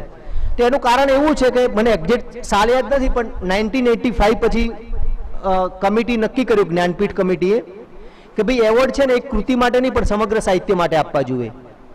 એવું જ એ લોકોએ નોબેલ પ્રાઇઝ માટે કરેલું. તો આ બધી સ્પષ્ટતા પણ તમને હોવી જોઈએ કે આ તૈયારીના કેટલાક માપદંડ, કે તમારો નજર છે ને શબ્દો ઉપર હોવી જોઈએ, વાક્ય ઉપર નહીં. પછી માન લો કે તમે આ 10 માર્ક્સના આવા પ્રશ્નો હોય છે, કમ્પ્યુટરના જે કીબોર્ડ હોય છે, કંટ્રોલથી જે ફંક્શન કામ કરે, કે તમારે બીજું ના કરવું પડે, control A, control F, control F6, control C, control D, આ બધાના જે 15 મહત્વની વસ્તુ છે ને એના ફંક્શન શું છે ને, કોપી પેસ્ટ, એ તમને કી યાદ હોવી જોઈએ. એટલે તમારી આંખની સામે કી હોવી જોઈએ. તો તમે 3-4 માર્ક્સ ત્યાંથી પણ કવર કરી શકો. અને બીજા 3-4 માર્ક્સ વધારાના તમે કવર ક્યાંથી કરી શકો? 5 થી 10 નું મેથ્સ છે, એમાં ક્ષેત્રફળથી માંડીને જે મહત્વનું છે એ, અને તમારી એક સાદી થિયરી હું તમને કહું કે આવી થિયરી પણ યાદ રાખજો. માની લો કે ખબર છે તમને પરીક્ષા તમે આપી હોય કે 2 + 4 / 6 × 7 - 3, ઇઝ ઇક્વલ ટુ ખાલી જગ્યા. આવા સવાલ આવતા હશે તમારે. તો આના માટેની એક થિયરી છે, અને આ થિયરી તમે સમજો કે હું પણ અહીંયા બોલું છું અને હું એક વખત ગૂંચવાઈ ગયેલો ઈશ્વરભાઈ, અને મારા મગજમાં આમ ખાસું મારે એક જણને જવાબ જ આપવાનો હતો, તો મને આ જવાબ ના આવડે. હવે મને એમ કે હું માસૂમ દોસ્ત ડોક્ટરેટ છું, પત્રકાર છું, કોઈક મેથ્સના સાહેબને પૂછીશ તો મારી ઇજ્જત ઓછી થશે. પણ મેં એમ કહ્યું કે સવારના, અને મારા સનની નજર પડી. મને કે આ શું છે? તમે કીધું આ પ્રશ્નનો જવાબ શું આવે? તો કે મને આપો તમે. તો આનો જવાબ કઈ રીતે સોલ્વ થાય તમને ખબર છે? ખબર એવો કોઈ આંગળી ઊંચી કરો. પેલું થિયરી છે એની ભાગુ સભા. હવે આ થિયરીમાં શું છે કે તમને આ થિયરી, એના પછી લોગની થિયરી છે, એ લોગની થિયરી પછી માનો કે તમે E બરાબર MC સ્ક્વેર, તો MC સ્ક્વેરનું મેઇન ઉદ્દેશ શું છે? તો આ મહત્વની થિયરી અને મહત્વની મેથ્સની થિયરી એ તમારે આઈડેન્ટિફાઈ કરીને રાખવાની. હાથ વગી એમ કે આપણને ખબર હોય, લંબગોળનું સૂત્ર પૂછ્યું છે તો આ, ચોરસનું પૂછ્યું છે તો આ, x square plus y square is equal to ખાલી જગ્યા તો આ, AB square plus BC square is equal to ખાલી જગ્યા તો આ. તો આ થિયરીઓ જે મહત્વની છે એ પણ તમારે હાથ વગી રાખવાની. તો એક આ રસ્તો છે. ત્રીજો રસ્તો તમારો ઇતિહાસનો છે. ઇતિહાસમાં મેક્સિમમ ઇતિહાસના બી લગભગ 15 થી 20 ગુણના પ્રશ્નો હોય, 100 માર્ક્સનું પેપર હોય. તો જ્યારે ઇતિહાસની તૈયારી કરો ત્યારે ઈસવીસન ધ્યાનમાં રાખવાનું. 50 ઈસવીસન તમારા મગજમાં હોય, તમારા સિલેબસ, તમારા જે મગજમાં, તો તમને કોઈની તાકાત નથી કે તમારા 3-4 માર્ક્સ તોડી શકે. ઇતિહાસમાં તમને આ પ્રશ્ન કઈ રીતે ફસાવે ખબર? લિટરેચરનો ઇતિહાસનો ભેગો કરવો હોય તો કે ટાગોરને 1913માં નોબેલ પારિતોષિક મળ્યું, તો આઝાદીની ચળવળ માટે ગાંધીજી ભારતમાં ક્યારે આવ્યા? નીચે લખેલું હોય 1912, 1913, 1914, 1915. તમે ગૂંચવાઓ કે ના ગૂંચવાઓ? એના પછીના વર્ષે આયા. આ જ રીતે તમને એ રીતે પૂછે કે પંડિત નહેરુ 1947માં પ્રાઇમ મિનિસ્ટર બન્યા, પછી તમને ગૂંચવવા માટે શું કરે કે ગાંધીજીની હત્યા કયા વર્ષમાં થઈ અથવા સરદારનું મૃત્યુ કયા વર્ષમાં થયું. તો તમને આ સિક્વન્સમાં ખબર હોવી જોઈએ. 47માં પંડિત નહેરુ, 48માં ગાંધીજી અને 50માં. તો સાલવરી હંમેશા યાદ રાખવાની. સાલવરી છે ને નોટ પ્રમાણે યાદ રાખવાની. તો આ એક ટેકનિક છે, બરાબર. આ ટેકનિક પછી જીપીએસસીની જે ક્લાસ 1-2 ની મેઇન્સની તૈયારી કરતા હોય છે એમના માટે પણ હું 2-3 વાત કરી દઉં. એનો મારો એક લેખ છે, ઈશ્વરભાઈ તમે વાંચો, તમે શેર કરજો એમને. તો એમાં પણ આપણે જઈએ. આપણે ટાઈમ કેટલો ખૂટે છે ને ટાઈમ?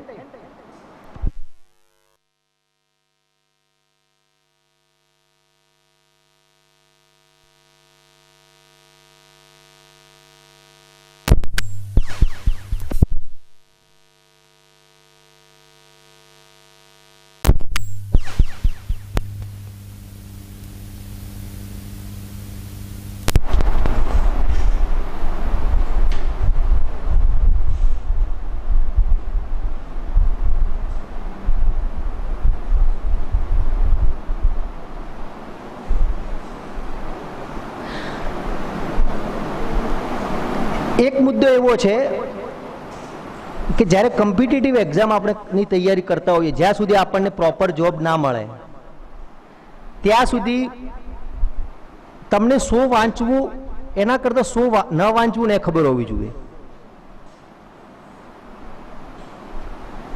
તમે અખબાર લો છો તો 2 અખબાર વાંચવાના, એના એડિટ પેજ ઉપર જવાનું, એ બધું તમને કોઈ કીધું હશે. પણ તમને આ બધા સમાચાર ક્યાંય ઉપયોગી ન થાય કે આકૃંદમાં 2 માણસની હત્યા થઈ, કે મોડાસામાં ફલાણી જગ્યાએ લૂંટ થઈ, કે આ કદાચ સાચું પડે તો મને પોલીસ પકડી જશે, કે ડ્રેનેજના સમાચાર કે એવા સમાચાર ના પૂછે. પણ રિસન્ટલી માન લો કે અખબારમાં આવ્યું તો આપણા જે નવા મુખ્યમંત્રીની વરણી થઈ તો એવો સવાલ પૂછાય કે આ જે નવા મુખ્યમંત્રી આવ્યા એ ગુજરાતના કયા મુખ્યમંત્રી છે, કયા નંબરના. તો એની સાથે તાત્કાલિક પરિવર્તન થયું હોય તો બંધારણની કઈ કલમ હેઠળ મુખ્યમંત્રી શપથ લે છે અથવા બંધારણની કઈ કલમ હેઠળ રાજ્યપાલ મુખ્યમંત્રીને નિમંત્રણ આપે છે? આ દિશામાં આપણું તરત મગજ ધ્યાન કનેક્ટ એક થવું જોઈએ.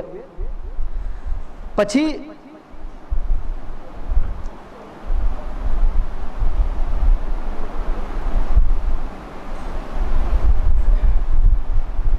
તમને કોમ્પિટિટિવ એક્ઝામની તૈયારી કરો, ફોરવર્ડ વોટ્સએપ મેસેજ ઉપર ક્યારેય ભરોસો ના રાખતા. ફોરવર્ડ થયેલો વોટ્સએપ મેસેજ એ તમને 1 માર્ક્સ માટે ક્યારેક તમને નુકસાન કરાવી શકે. 1 માર્ક્સ માટે તમને જે પણ ડાઉટ હોય ઓથેન્ટિક બુક જોવાની, અને તમને ઓથેન્ટિક બુક, માન લો કે પેલી તમને જે આ બધી મળે છે રેડી રેકનર ટાઈપની, ગાંધી બ્રિજની નીચે જાઓ તો લિબર્ટીની XYZ, પણ જ્યારે આપણે ઇતિહાસની તૈયારી કરતા હોઈએ, ભારતીય બંધારણની તૈયારી કરતા હોઈએ અથવા અન્ય સબ્જેક્ટની તૈયારી કરતા હોઈએ તો ગ્રંથ નિર્માણ બોર્ડ અથવા યુનિવર્સિટીના સિલેબસમાં જે સજેસ્ટ કરેલી હોય એ બુક હંમેશા જોવાની. તો એક ખાસ ધ્યાન રાખવાનું, ફોરવર્ડ મેસેજ ઉપર કોઈ દિવસ નહીં, ફેસબુકના મેસેજ ઉપર નહીં, યુટ્યુબ વિડીયો પણ પ્રોપર ઓથેન્ટિક હોય તો જ, બાકી નહીં. તો એ એક તમારે ધ્યાન રાખવાનું છે, એ વાત કરું. ત્રીજું, તમને સ્પોર્ટ્સની ઇવેન્ટમાં પણ ધ્યાન રાખવાનું. 2-3 માર્ક્સ છે ને તમને સ્પોર્ટ્સના, તમને ક્રિકેટના IPLના કોઈ સવાલ નહીં પૂછે, IPLના. પણ માન લો કે આ તમે જે હવે એક્ઝામ આપવાના છો તો નીરજ ચોપડાનો જે મેડલ આવ્યો છે તો આપણને ક્લેરિફિકેશન હોવું જોઈએ કે નીરજ ચોપડાનો કઈ શ્રેણીમાં ગોલ્ડ મેડલ છે.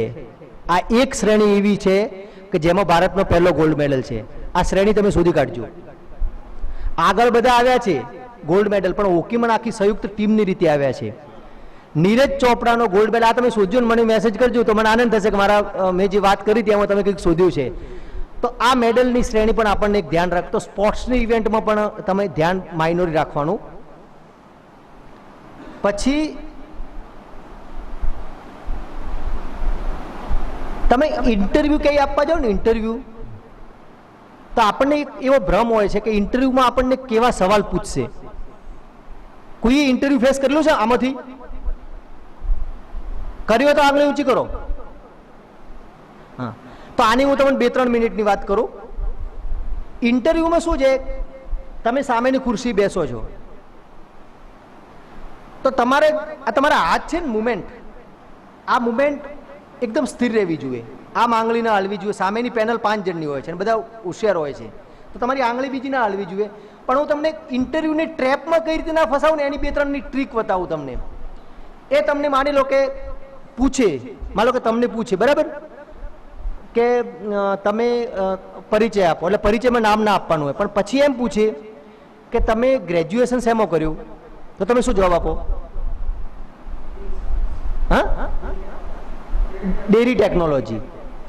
હવે તમે ડેરી ટેકનોલોજીનો જવાબ આપ્યો ત્યારે તમને ટ્રેપમાં એવો સવાલ પૂછે કે વ્હાઇટ રિવોલ્યુશન છે, વ્હાઇટ રિવોલ્યુશન,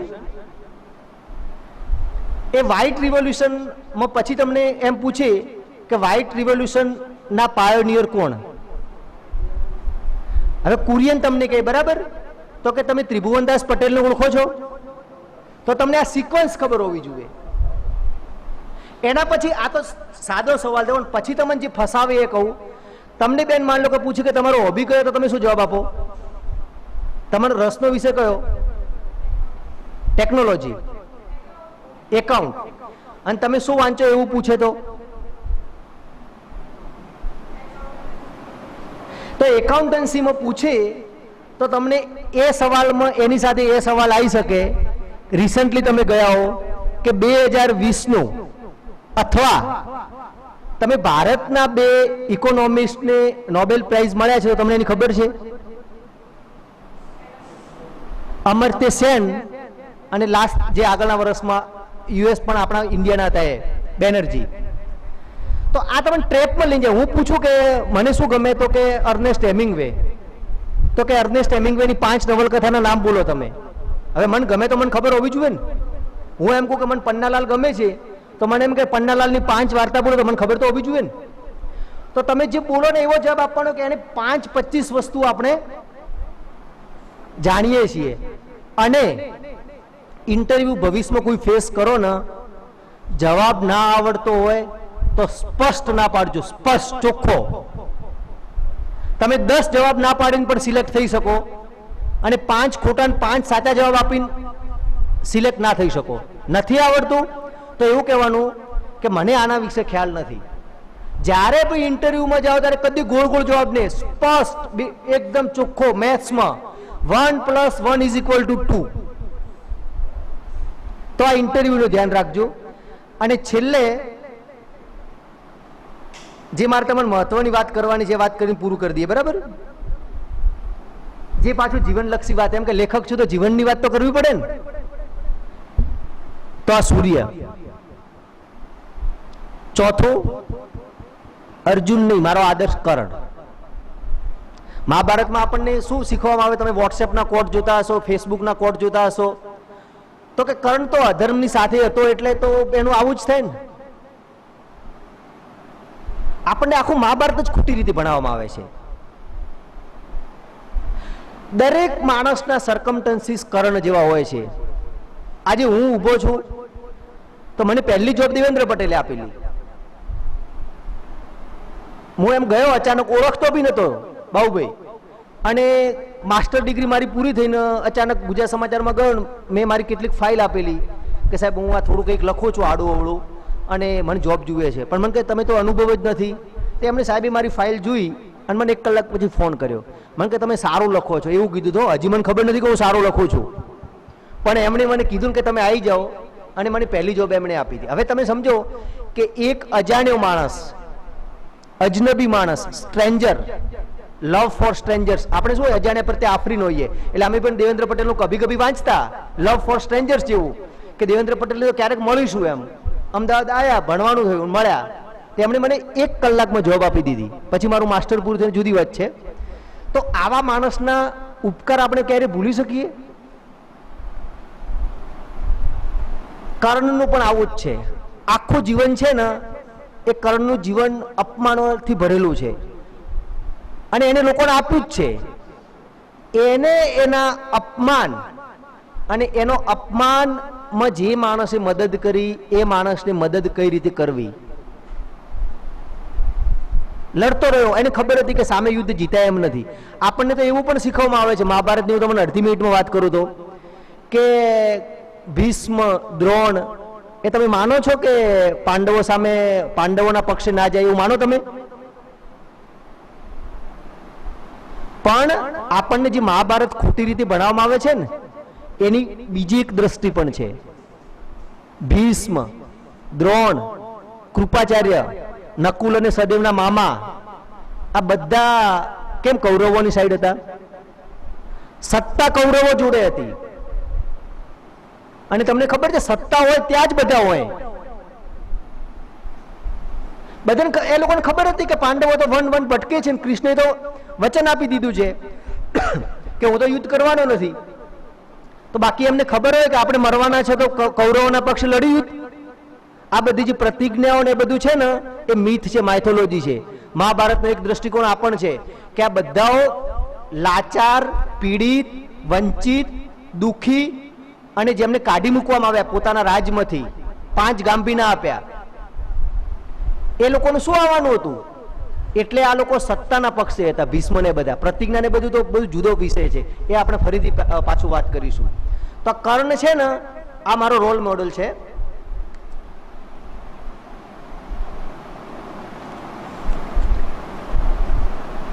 અને 5મો મારો રોલ મોડલ મારી માં. હવે તમે કીધું ને કે મમ્મી પપ્પા તો હોય, પણ મારી માં કઈ રીતે? તો મારી માં છે ને એ ખેતરમાં દૂધનું કામ કરે, ખેતી કરે, કારણ કે અમે બી ખેડૂત. પણ એક વસ્તુ હંમેશા મને કહેતી, અને વાત છે ને મારા મગજમાં એકદમ પરફેક્ટ, ઈશ્વરભાઈ વર્ષોથી એમ જે વન લાઇનર કહેવાય ને, સત્યમેવ જયતે જેવી, એણે મને એવું કીધું. એને ખબર પડી કે આ મારો છોકરો છે ને અળવિત્રો બી છે ને બધું, એમ ગુણ તો ખબર હોય ને છોકરાના, કોઈનું માને નહીં, બેફામ છે. તો મને એને એક વખત કીધેલું, મને કે ગમે તે કરવાનું પણ એવું વર્તન નહીં કરવાનું કે જેના કારણે તને રાતનો ઊંઘ ના આવે. કોઈ પણ વર્તન કરવાનું, અનિશ્ચિત વર્તન કરવાનું, એબ્સર્ડ વર્તન કરવાનું, મારઝૂડ ઝઘડો જે કરવો તારે કરવાનું, પણ તારું વર્તન એવું ના હોવું જોઈએ કે રાતમાં તને ઊંઘ ના આવે અને કોઈ માણસ એમ તને ના કહેવું જોઈએ કે આ માણસ અનટ્રસ્ટેડ છે, વિશ્વાસુ નથી. આ 5 મારા રોલ મોડલ. આ 5 રોલ મોડલ ઇનફ છે ને? આ 2 તબક્કાની વાત થઈ. હવે હું તમને ત્રીજો અને ચોથા તબક્કામાં લઈને જઉં છું. ત્રીજા તબક્કામાં તમારી વાત કરું, જે તમે જે તૈયારી પરીક્ષાની કરી રહ્યા છો એના વિશેની વાત, બરાબર? અને છેલ્લે થોડા હું જે ફેસબુક ઉપર હું અલગ થોડી સ્ટાઇલિસ્ટ બધું અલગ અલગ લખતો હોઉં છું. મારી FB વોલ જોજો, માસૂમ દોસ્ત, તો વધારે ખ્યાલ આવશે. તો હું તમને થોડી હવે તમારી મેઇન તૈયારીની વાત કરું, બરાબર? આમાં તમે બધા કયા પ્રકારની પરીક્ષાની તૈયારી કરો છો? મને થોડી જવાબ કહેશો તો ખબર પડશે એમ.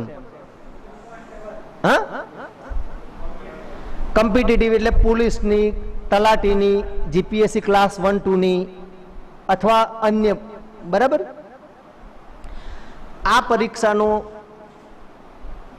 જો પરીક્ષા 2 પ્રકારની હોય છે અને જે મને હું જે જાણું છું એ પ્રમાણે, બરાબર? એક તમારી વૈકલ્પિક ABCD આધારિત હોય અને એક તમે GPSC મેઇન્સ ક્લાસ 2 ની આપતા હો તો અમુકમાં તમારી પ્રિલિમ અને પછી મેઇન્સ લેવાય. મેઇન્સમાં તમારે સબ્જેક્ટ પસંદ કરવાના.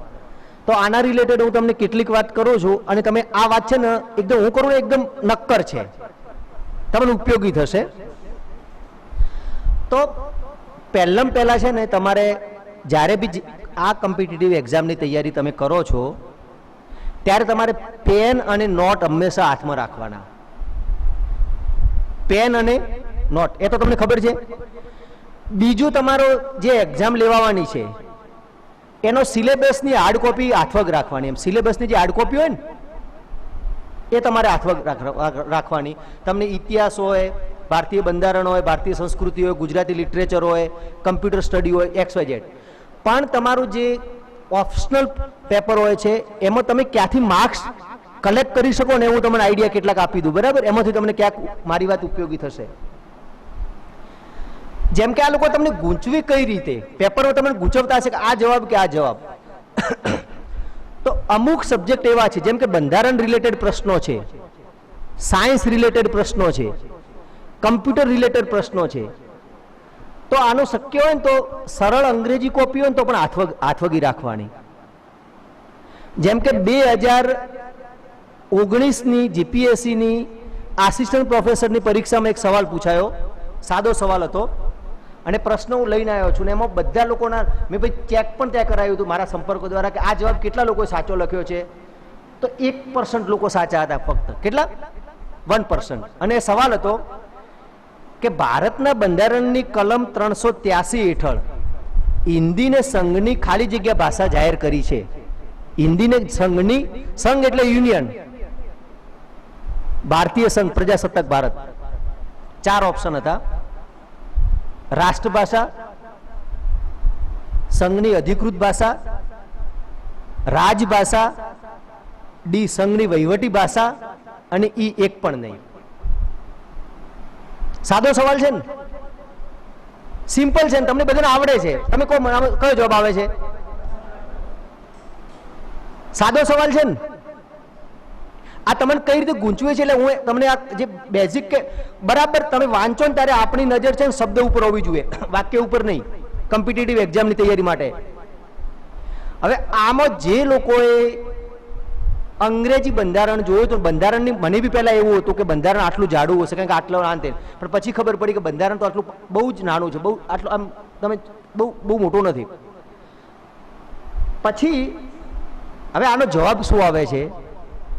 આપણને રાષ્ટ્રભાષા તો ખબર છે કે બધા એમ કહે કે હિન્દી અમારી રાષ્ટ્રભાષા છે, પણ તમને ખબર છે કે દ્રવિડિયન સંસ્કૃતિના રાજ્યો વિરોધ કરે છે કે તેમને હિન્દી આવડતી જ નથી. આપણને એમ થાય કે રાજભાષા છે. ત્રીજું આપણને એમ થાય કે સંઘની વહીવટી ભાષા છે. પણ ઓરિજિનલ બંધારણ આર્ટિકલ 343 માં એનો ઉલ્લેખ શું છે ખબર? જે લોકોએ આ વિધાન વાંચ્યું હોય એનો જવાબ જ સાચો પડે. The official language of the union shall be Hindi in Devanagari script. Official language એટલે અધિકૃત ભાષા. ગૂંચવાઓ કે ના ગૂંચવાઓ? એટલે બંધારણને લગતા જે કલમો છે મહત્વની, જીપીએસસી એક્ટની હોય, યુપીએસસી એક્ટની હોય, હિન્દી રિલેટેડ હોય, ક્રિમિનલ પ્રોસિજરની એક્ટ, તો એમાં અંગ્રેજી વાક્ય જોઈ લેવાનું તમારે. આવી કોઈ મહેનત કરે, આવી 10 પ્રકારની મહેનત થાય એટલે તમે બીજા કરતા 10 માર્ક્સ આગળ જતા રહો. કેટલા? અને 10 એટલે મેરિટમાં આવી જાઓ તમે. બીજો એક પ્રશ્ન, તમે 100 માર્ક્સનો માન લો કે પ્રશ્ન આપે છે તો તમને એમાં ભાગ પાડેલા હોય છે કે થોડા થોડા વેઇટેજ આપે છે. આમાં 10 માર્ક્સનું એક તમારો ક્વેશ્ચન એવા હોય છે જનરલ સ્ટડીના. જનરલ સ્ટડી એટલે શું? Current affairs. હવે તમે તો કરંટ અફેર્સમાં બધા જાણકાર છો, રોજ છાપા વાંચો છો, આ વાંચો છો, તે વાંચો, બધું બરાબર ને? પણ કરંટ અફેર્સમાં તમે તૈયારી કરતા હો તો શું ધ્યાન રાખવાનું એ હું તમને કહી દઉં. એક સવારના શક્ય બને તો દૂરદર્શનના અડધો કલાકના ન્યૂઝ સાંભળવાના, 7 થી 7:30 અથવા રેડિયો ન્યૂઝ સાંભળવાના. અને છેલ્લા 3-4 મહિનામાં આપણા ભારત સરકારની ગતિવિધિ, અહીંયા હું નરેન્દ્ર મોદીની વાત નથી કરતો, ભારત સરકારની ગતિવિધિ, પ્રાઇમ મિનિસ્ટરની ગતિવિધિ, પ્રેસિડેન્ટની ગતિવિધિ, અને એમાંથી તમને એ લોકો ક્યાં પકડે જનરલ સ્ટડીમાં, તો તમારે છાપામાં શું વાંચવું એના ઉપર બી હું આવું છું. એ લોકો તમને ક્યાં પકડે કે હમણાં મોદી ક્યાં ગયા હતા? અમેરિકા. બરાબર? અને તમારી 2 મહિના પછી એક્ઝામ આવવાની હોય તો કોઈ પણ એક જગ્યાથી એ પ્રશ્ન પૂછાવાની 100% ખાતરી. એ પ્રશ્ન તમને કેવો પૂછે ખબર? QUAD, Quad.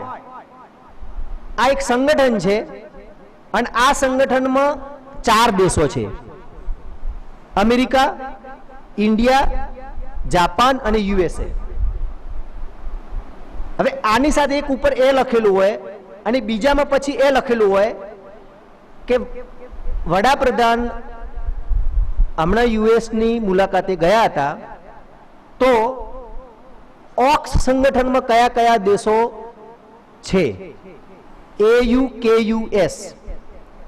અને તમને ઓપ્શન બરાબર આપેલા હોય કે વડાપ્રધાન અમેરિકા ગયા એટલે અમેરિકા તો હોય જ,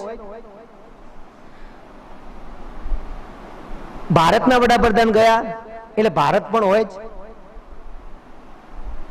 બીજું એમ કે યુકેના અને અમેરિકાના રિલેશનમાં બ્રિટન પણ હોય જ, આ બંને ખાસ છે, અને ત્રીજું એમ કે ઓસ્ટ્રેલિયા પણ હોય. તમને ગૂંચવવા માટે આ લોકો શું પૂછે ખબર કે ઓક્સ સંગઠન છે ને, આ બધા પહેલા પાને ન્યૂઝ આવતા હોય છે અખબારમાં, તો આ સંગઠનો નવા નવા હોય છે. બ્રિક્સ આવ્યું તો બ્રિક્સ એ વખતના પ્રશ્ન પૂછવાનો હોય, આ ક્વાડ આવ્યું તો ક્વાડ 6 મહિના પહેલાનો પ્રશ્ન હોય, આ ઓક્સ છે તો હવે પછી વાળા માટે હોય, કારણ કે વડાપ્રધાન હમણાં જ જઈને આવ્યા છે. તો કે આમાં કયો દેશ નથી? અને તમને ઓપ્શન આપેલા હોય બ્રિટન, અમેરિકા, ઓસ્ટ્રેલિયા અને ઇન્ડિયા. આ ઓક્સ સંગઠનમાં કયો દેશ નથી? તમને થાય કે ના થાય? આ તમને ગૂંચવે.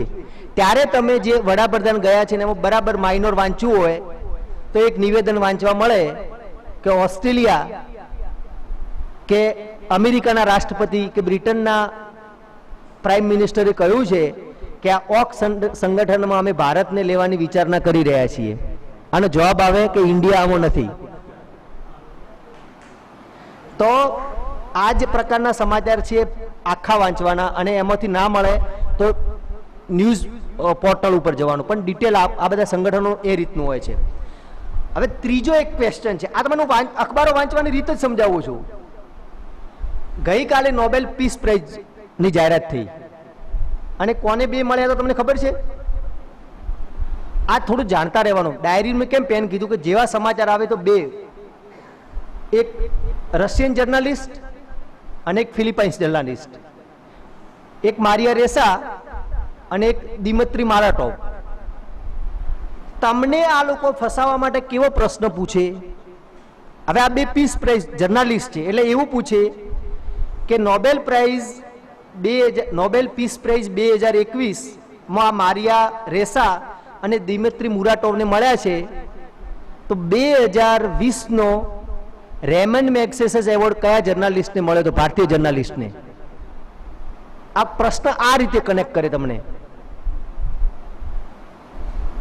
તો તમારો જવાબ તમને વાંચતા રોજ તો ખબર પડે કે રવીશ કુમારને, અને જે પત્રકારે બરાબર લેખ લખ્યો હોય એની નીચે મેન્શન કર્યું જ હોય કે ભલે ભારતના પત્રકારને નોબેલ પીસ પ્રાઇઝ નથી મળ્યો, પણ રમીશ કુમારને રેમન મેગ્સેસે એવોર્ડ ગયા વખતે, અને એ દરમિયાન તમને ખબર હોવી જોઈએ કે કૈલાસ સત્યાર્થીને કયો એવોર્ડ મળ્યો હતો, એ ચેક કરજો તમે. એટલે આમાં કનેક્શન ક્યાંક જોઈન્ટ થશે. આ પ્રશ્નો કેવા પૂછે એ જ હું તમને કહું છું. હવે માન લો કે મેડિસિનનો નોબેલ પ્રાઇઝ, તો મેડિસિનના નોબેલ પ્રાઇઝ બે જણને મળ્યા, ડેવિડ જુલિયસ અને અડમ પોટાપોટ્સમ. હવે આમાં અગત્યનું શું છે? આ મને મેડિસિનનો એવોર્ડનું કેમ મારા માટે અગત્યતા છે કે એણે મેડિકલ સાયન્સના કેટલાક રહસ્યો હતા એ ખોલી નાખ્યા છે. અને કેવા રહસ્યો ખોલ્યા છે આ નોબેલ પીસ પ્રાઇઝ એમને જે શોધ કરી છે મેડિસિનની, એમાં એ રીતે એ લોકોએ ખોલ્યા છે કે આપણે અહીંયા આ ચામડી છે, ત્વચા છે, અને ત્વચાને આપણે માન લો કે કંઈક ગરમ અડે છે તો આપણને અહીંયા લાઇટ થાય છે, કંઈક ઠંડુ અડે છે તો આપણને અહીંયા લાઇટ થાય છે, આપણને અહીંયા કોઈ ચૂંટલી ભરે છે તો લાઇટ થાય છે. બહેનોના કિસ્સામાં હું કહું, જે વિનયભંગ, જે પુરુષોની મેક્સિમમ ફરિયાદો થતી હોય છે, આમ કે બહેનોને કોઈ એમ પ્રેમાળ વાલથી સ્પર્શે તો એમ થાય કે આ મને એક સ્નેહ અને લાગણીની કોઈકે ટચ કરી છે, અને કોઈ અયોગ્ય રીતે ટચ કરે તો બહેનોના મગજમાં એ થાય કે આ માણસે અયોગ્ય રીતે મને ટચ કર્યો છે, વિનયભંગ કર્યો છે. તો આની તાત્કાલિક ખબર આ કઈ રીતે પડે છે? અહીંયા દિમાગને. આ શોધ આ બંને મેડિસિન સાયન્ટિસ્ટોએ કરી છે. તો આ પ્રકારનો પણ સવાલ તમને પૂછી શકાય. પાંચમો સવાલ, અને પછી હું તમને સીધી જીપીએસસીના 3-4 મુદ્દા ઉપર પછી કન્ક્લુઝન કરીશું કે આ પ્રશ્નોમાં તમે જ્ઞાનપીઠનું વાંચો છો, બરાબર? કે હમણાં સુધી 4 ભારતીય સર્જકોને, ગુજરાતી સર્જકોને જ્ઞાનપીઠ મળ્યા 4. તો તમને એ ખબર હોવી જોઈએ. આ ક્લેરિફિકેશન હું કેમ કહું છું કે તમે જે વાંચો ને એમાં તમારે શબ્દો ઉપર નજર હોવી જોઈએ. તો કે પહેલા ઉમાશંકર. હવે ઉમાશંકરને તમને પ્રશ્ન પૂછો ને ત્યારે તમને બરાબર ખબર હોવી જોઈએ કે ઉમાશંકરને જે વખતે જ્ઞાનપીઠ મળ્યો હતો 1967માં નિશિત માટે, ત્યારે તમને મારા જેવો પેપર સેટર હોય, કદાચ હું પેપર સેટર છું કે નહીં ખબર નથી, હોય તો શું થાય કે એમ પૂછે કે ઉમાશંકર સાથે કયા સર્જકને જ્ઞાનપીઠ એવોર્ડ મળ્યો હતો.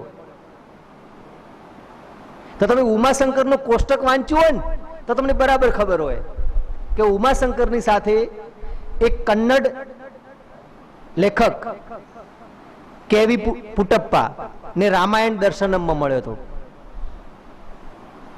તો આ રીતે તમને એ લોકો કહે. પણ પછી એ લોકો એમ પણ કહે, બીજો પ્રશ્ન, કે આમાંથી કયા 2 સર્જકોને કૃતિ માટે મળ્યો છે અને કયા 2 સર્જકોને તેમના સમગ્ર સાહિત્ય માટે મળ્યો છે? 4 માંથી. તો પણ આ પણ તમને એનો ખબર હોવી જોઈએ કે એમને નિશિત માટે, કૃતિ માટે મળ્યો છે. પણ છેલ્લા 2 એવોર્ડ આવ્યા છે રઘુવીર ચૌધરી અને રાજેન્દ્ર શાહને, એ સમગ્ર સાહિત્ય સર્જનને મળ્યા છે. તો એનું કારણ એવું છે કે મને એક્ઝેક્ટ સાલ યાદ નથી, પણ 1985 પછી કમિટી નક્કી કર્યું, જ્ઞાનપીઠ કમિટીએ, કે ભાઈ એવોર્ડ છે ને એક કૃતિ માટે નહીં પણ સમગ્ર સાહિત્ય માટે આપવા જોઈએ. એવું જ એ લોકોએ નોબેલ પ્રાઇઝ માટે કરેલું. તો આ બધી સ્પષ્ટતા પણ તમને હોવી જોઈએ કે આ તૈયારીના કેટલાક માપદંડ, કે તમારો નજર છે ને શબ્દો ઉપર હોવી જોઈએ, વાક્ય ઉપર નહીં. પછી માન લો કે તમે આ 10 માર્ક્સના આવા પ્રશ્નો હોય છે, કમ્પ્યુટરના જે કીબોર્ડ હોય છે, કંટ્રોલથી જે ફંક્શન કામ કરે કે તમારે બીજું ના કરવું પડે, control A, control F, control F6, control C, control D, આ બધાના જે 15 મહત્વની વસ્તુ છે ને એના ફંક્શન શું છે ને, કોપી પેસ્ટ, એ તમને કી યાદ હોવી જોઈએ. એટલે તમારે આંખની સામે કી હોવી જોઈએ. તો તમે 3-4 માર્ક્સ ત્યાંથી પણ કવર કરી શકો. અને બીજા 3-4 માર્ક્સ વધારાના તમે કવર ક્યાંથી કરી શકો? 5 થી 10 નું મેથ્સ છે, એમાં ક્ષેત્રફળથી માંડીને જે મહત્વનું છે એ, અને તમારી એક સાદી થિયરી હું તમને કહું કે આવી થિયરી પણ યાદ રાખજો. માની લો કે ખબર તમને પરીક્ષા તમે આપી હોય કે 2 + 4 / 6 × 7 - 3 = ખાલી જગ્યા. આવા સવાલ આવતા હશે તમારે. તો આના માટેની એક થિયરી છે અને આ થિયરી તમે સમજો કે હું પણ અહીંયા બોલું છું અને હું એક વખત ગૂંચવાઈ ગયેલો ઈશ્વરભાઈ, અને મારા મગજમાં આમ ખાસું મારે એક જણને જવાબ જ આપવાનો હતો, તો મને આ જવાબ ના આવડે. હવે મને એમ કે હું માસૂમ દોસ્ત ડોક્ટરેટ છું, પત્રકાર છું, કોઈક મેથ્સના સાહેબને પૂછીશ તો મારી ઇજ્જત ઓછી થશે. પણ મેં એમ કહ્યું કે સવારના, અને મારા સનની નજર પડી. મને કે આ શું છે? તમે કીધું આ પ્રશ્નનો જવાબ શું આવે? તો કે મને આપો તમે. તો આનો જવાબ કઈ રીતે સોલ્વ થાય તમને ખબર છે? ખબર એવો કોઈ આંગળી ઊંચી કરો. પેલું થિયરી છે એની ભાગુસભા. હવે આ થિયરીમાં શું છે કે તમને આ થિયરી, એના પછી લોગની થિયરી છે, એ લોગની થિયરી પછી માનો કે તમે E = mc², તો mc² નું મેઇન ઉદ્દેશ શું છે? તો આ મહત્વની થિયરી અને મહત્વની મેથ્સની થિયરી એ તમારે આઈડેન્ટિફાઈ કરીને રાખવાની. હાથ વગી એમ કે આપણને ખબર હોય, લંબગોળનું સૂત્ર પૂછ્યું છે તો આ, ચોરસનું પૂછ્યું છે તો આ, x² + y² = ખાલી જગ્યા તો આ, ab² + bc² = ખાલી જગ્યા તો આ. તો આ થિયરીઓ જે મહત્વની છે એ પણ તમારે હાથ વગી રાખવાની. તો એક આ રસ્તો છે. ત્રીજો રસ્તો તમારો ઇતિહાસનો છે. ઇતિહાસમાં મેક્સિમમ ઇતિહાસના બી લગભગ 15 થી 20 ગુણના પ્રશ્નો હોય, 100 માર્ક્સનું પેપર હોય. તો જ્યારે ઇતિહાસની તૈયારી કરો ત્યારે ઈસવીસન ધ્યાનમાં રાખવાનું. 50 ઈસવીસન તમારા મગજમાં હોય, તમારા સિલેબસ, તમારા જે મગજમાં, તો તમને કોઈની તાકાત નથી કે તમારા 3-4 માર્ક્સ તોડી શકે. ઇતિહાસમાં તમને આ પ્રશ્ન કઈ રીતે ફસાવે ખબર? લિટરેચરનો ઇતિહાસનો ભેગો કરવો હોય તો કે ટાગોરને 1913માં નોબેલ પારિતોષિક મળ્યું, તો આઝાદીની ચળવળ માટે ગાંધીજી ભારતમાં ક્યારે આવ્યા? નીચે લખેલું હોય 1912, 1913, 1914, 1915. તમે ગૂંચવાઓ કે ના ગૂંચવાઓ? એના પછીના વર્ષે આયા. આ જ રીતે તમને એ રીતે પૂછે કે પંડિત નહેરુ 1947માં પ્રાઇમ મિનિસ્ટર બન્યા, પછી તમને ગૂંચવવા માટે શું કરે કે ગાંધીજીની હત્યા કયા વર્ષમાં થઈ અથવા સરદારનું મૃત્યુ કયા વર્ષમાં થયું. તો તમને આ સિક્વન્સમાં ખબર હોવી જોઈએ. 47માં પંડિત નહેરુ, 48માં ગાંધીજી અને 50માં. તો સાલવરી હંમેશા યાદ રાખવાની. સાલવરી છે ને નોટ પ્રમાણે યાદ રાખવાની. તો આ એક ટેકનિક છે, બરાબર. આ ટેકનિક પછી જીપીએસસીની જે ક્લાસ 1-2 ની મેઇન્સની તૈયારી કરતા હોય છે એમના માટે પણ હું 2-3 વાત કરી દઉં. એનો મારો એક લેખ છે, ઈશ્વરભાઈ તમે વાંચો, તમે શેર કરજો એમને. તો એમાં પણ આપણે જઈએ. આપણો ટાઈમ કેટલો ખૂટે છે ને ટાઈમ? એક મુદ્દો એવો છે કે જ્યારે કોમ્પિટિટિવ એક્ઝામ આપણે તૈયારી કરતા હોઈએ, જ્યાં સુધી આપણને પ્રોપર જોબ ના મળે ત્યાં સુધી તમને શું વાંચવું એના કરતાં શું ન વાંચવું ને ખબર હોવી જોઈએ. તમે અખબાર લો છો તો 2 અખબાર વાંચવાના, એના એડિટ પેજ ઉપર જવાનું. એ બધું તમને કોઈ કીધું હશે, પણ તમને આ બધા સમાચાર ક્યાંય ઉપયોગી ન થાય કે આકૃનમાં 2 માણસની હત્યા થઈ, કે મોડાસામાં ફલાણી જગ્યાએ લૂંટ થઈ, કે આ કદાચ સાચું પડે તો મને પોલીસ પકડી જશે, કે ડ્રેનેજના સમાચાર કે એવા સમાચાર ના પૂછે. પણ રિસન્ટલી માન લો કે અખબારમાં આવ્યું તો આપણા જે નવા મુખ્યમંત્રીની વરણી થઈ તો એવો સવાલ પૂછાય કે આ જે નવા મુખ્યમંત્રી આવ્યા એ ગુજરાતના કયા મુખ્યમંત્રી છે, કયા નંબરના. તો એની સાથે તાત્કાલિક પરિવર્તન થયું હોય તો બંધારણની કઈ કલમ હેઠળ મુખ્યમંત્રી શપથ લે છે અથવા બંધારણની કઈ કલમ હેઠળ રાજ્યપાલ મુખ્યમંત્રીને નિમંત્રણ આપે છે, આ દિશામાં આપણું તરત મગજ ધ્યાન કનેક્ટ એક થવું જોઈએ. પછી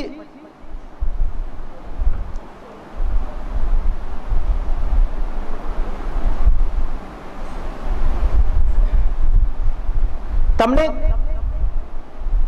કોમ્પિટિટિવ એક્ઝામની તૈયારી કરો, ફોરવર્ડ વોટ્સએપ મેસેજ ઉપર ક્યારેય ભરોસો ના રાખતા. ફોરવર્ડ થયેલો વોટ્સએપ મેસેજ એ તમને 1 માર્ક્સ માટે ક્યારેક તમને નુકસાન કરાવી શકે. 1 માર્ક્સ માટે તમને જે પણ ડાઉટ હોય ઓથેન્ટિક બુક જોવાની, અને તમને ઓથેન્ટિક બુક, માન લો કે પેલી તમને જે આ બધી મળે છે રેડી રેકનર ટાઈપની, ગાંધી બ્રિજની નીચે જાઓ તો લિબર્ટીની XYZ, પણ જ્યારે આપણે ઇતિહાસની તૈયારી કરતા હોઈએ, ભારતીય બંધારણની તૈયારી કરતા હોઈએ, અથવા અન્ય સબ્જેક્ટની તૈયારી કરતા હોઈએ, તો ગ્રંથ નિર્માણ બોર્ડ અથવા યુનિવર્સિટીના સિલેબસમાં જે સજેસ્ટ કરેલી હોય એ બુક હંમેશા જોવાની. તો એક ખાસ ધ્યાન રાખવાનું, ફોરવર્ડ મેસેજ ઉપર કોઈ દિવસ નહીં, ફેસબુકના મેસેજ ઉપર નહીં, યુટ્યુબ વિડીયો પણ પ્રોપર ઓથેન્ટિક હોય તો જ, બાકી નહીં. તો એ એક તમારે ધ્યાન રાખવાનું છે, એ વાત કરું. ત્રીજું, તમને સ્પોર્ટ્સની ઇવેન્ટમાં પણ ધ્યાન રાખવાનું. 2-3 માર્ક્સ છે ને તમને સ્પોર્ટ્સના, તમને ક્રિકેટના IPLના કોઈ સવાલ નહીં પૂછે, IPLના. પણ માન લો કે આ તમે જે હવે એક્ઝામ આપવાના છો, તો નીરજ ચોપડાનો જે મેડલ આવ્યો છે, તો આપણને ક્લેરિફિકેશન હોવું જોઈએ કે નીરજ ચોપડાનો કઈ શ્રેણીમાં ગોલ્ડ મેડલ છે. આ એક શ્રેણી એવી છે કે જેમાં ભારતનો પહેલો ગોલ્ડ મેડલ છે. આ શ્રેણી તમે શોધી કાઢજો. આગળ બધા આવ્યા છે ગોલ્ડ મેડલ, પણ હોકીમાં આખી સંયુક્ત ટીમની રીતે આવ્યા છે. નીરજ ચોપડાનો ગોલ્ડ મેડલ આ તમે શોધ્યો ને મને મેસેજ કરજો, તો મને આનંદ થશે કે મારા મેં જે વાત કરી તેમાં તમે કંઈક શોધ્યું છે. તો આ મેડલની શ્રેણી પણ આપણને એક ધ્યાન રાખતો. સ્પોર્ટ્સની ઇવેન્ટમાં પણ તમે ધ્યાન માઇનોરી રાખવાનું. પછી તમે ઇન્ટરવ્યુ કઈ આપવા જાઓ ને, ઇન્ટરવ્યુ, તો આપણને એક એવો ભ્રમ હોય છે કે ઇન્ટરવ્યુમાં આપણને કેવા સવાલ પૂછશે. કોઈએ ઇન્ટરવ્યુ ફેસ કરેલું છે આમાંથી? કર્યો તો આગળ ઊંચી કરો. હા, તો આની હું તમને 2-3 મિનિટની વાત કરું. ઇન્ટરવ્યુમાં શું છે, તમે સામેની ખુરશી બેસો છો, તો તમારા હાથ છે ને મુમેન્ટ, આ મુમેન્ટ એકદમ સ્થિર રહેવી જોઈએ. આમ આંગળી ના હલવી જોઈએ. સામેની પેનલ 5 જણની હોય છે અને બધા હોશિયાર હોય છે, તો તમારી આંગળી બીજી ના હલવી જોઈએ. પણ હું તમને ઇન્ટરવ્યુની ટ્રેપમાં કઈ રીતે ના ફસાવું ને એની 2-3ની ટ્રીક બતાવું તમને. એ તમને માની લો કે પૂછે, માની લો કે તમને પૂછે, બરાબર, કે તમે પરિચય આપો, એટલે પરિચયમાં નામ ના આપવાનું હોય, પણ પછી એમ પૂછે કે તમે ગ્રેજ્યુએશન શેમાં કર્યું, તો તમે શું જવાબ આપો? હા, ડેરી ટેકનોલોજી. હવે તમે ડેરી ટેકનોલોજીનો જવાબ આપ્યો, ત્યારે તમને ટ્રેપમાં એવો સવાલ પૂછે કે વ્હાઇટ રિવોલ્યુશન છે, વ્હાઇટ રિવોલ્યુશન, એ વ્હાઇટ રિવોલ્યુશનમાં પછી તમને એમ પૂછે કે વ્હાઇટ રિવોલ્યુશન ના પાયોનિયર કોણ? હવે કુરિયન તમને કહે, બરાબર, તો કે તમે ત્રિભુવનદાસ પટેલને ઓળખો છો, તો તમને આ સિક્વન્સ ખબર હોવી જોઈએ. એના પછી આ તો સાદો સવાલ છે, પણ પછી તમને જે ફસાવે એ કહું. તમને બેન માન લો કે પૂછ્યું કે તમારો હોબી કયો, તો તમે શું જવાબ આપો? તમારો રસનો વિષય કયો? Technology, account. અને તમે શું વાંચો એવું પૂછે તો એકાઉન્ટન્સીમાં પૂછે તો તમને એ સવાલમાં એની સાથે એ સવાલ આવી શકે.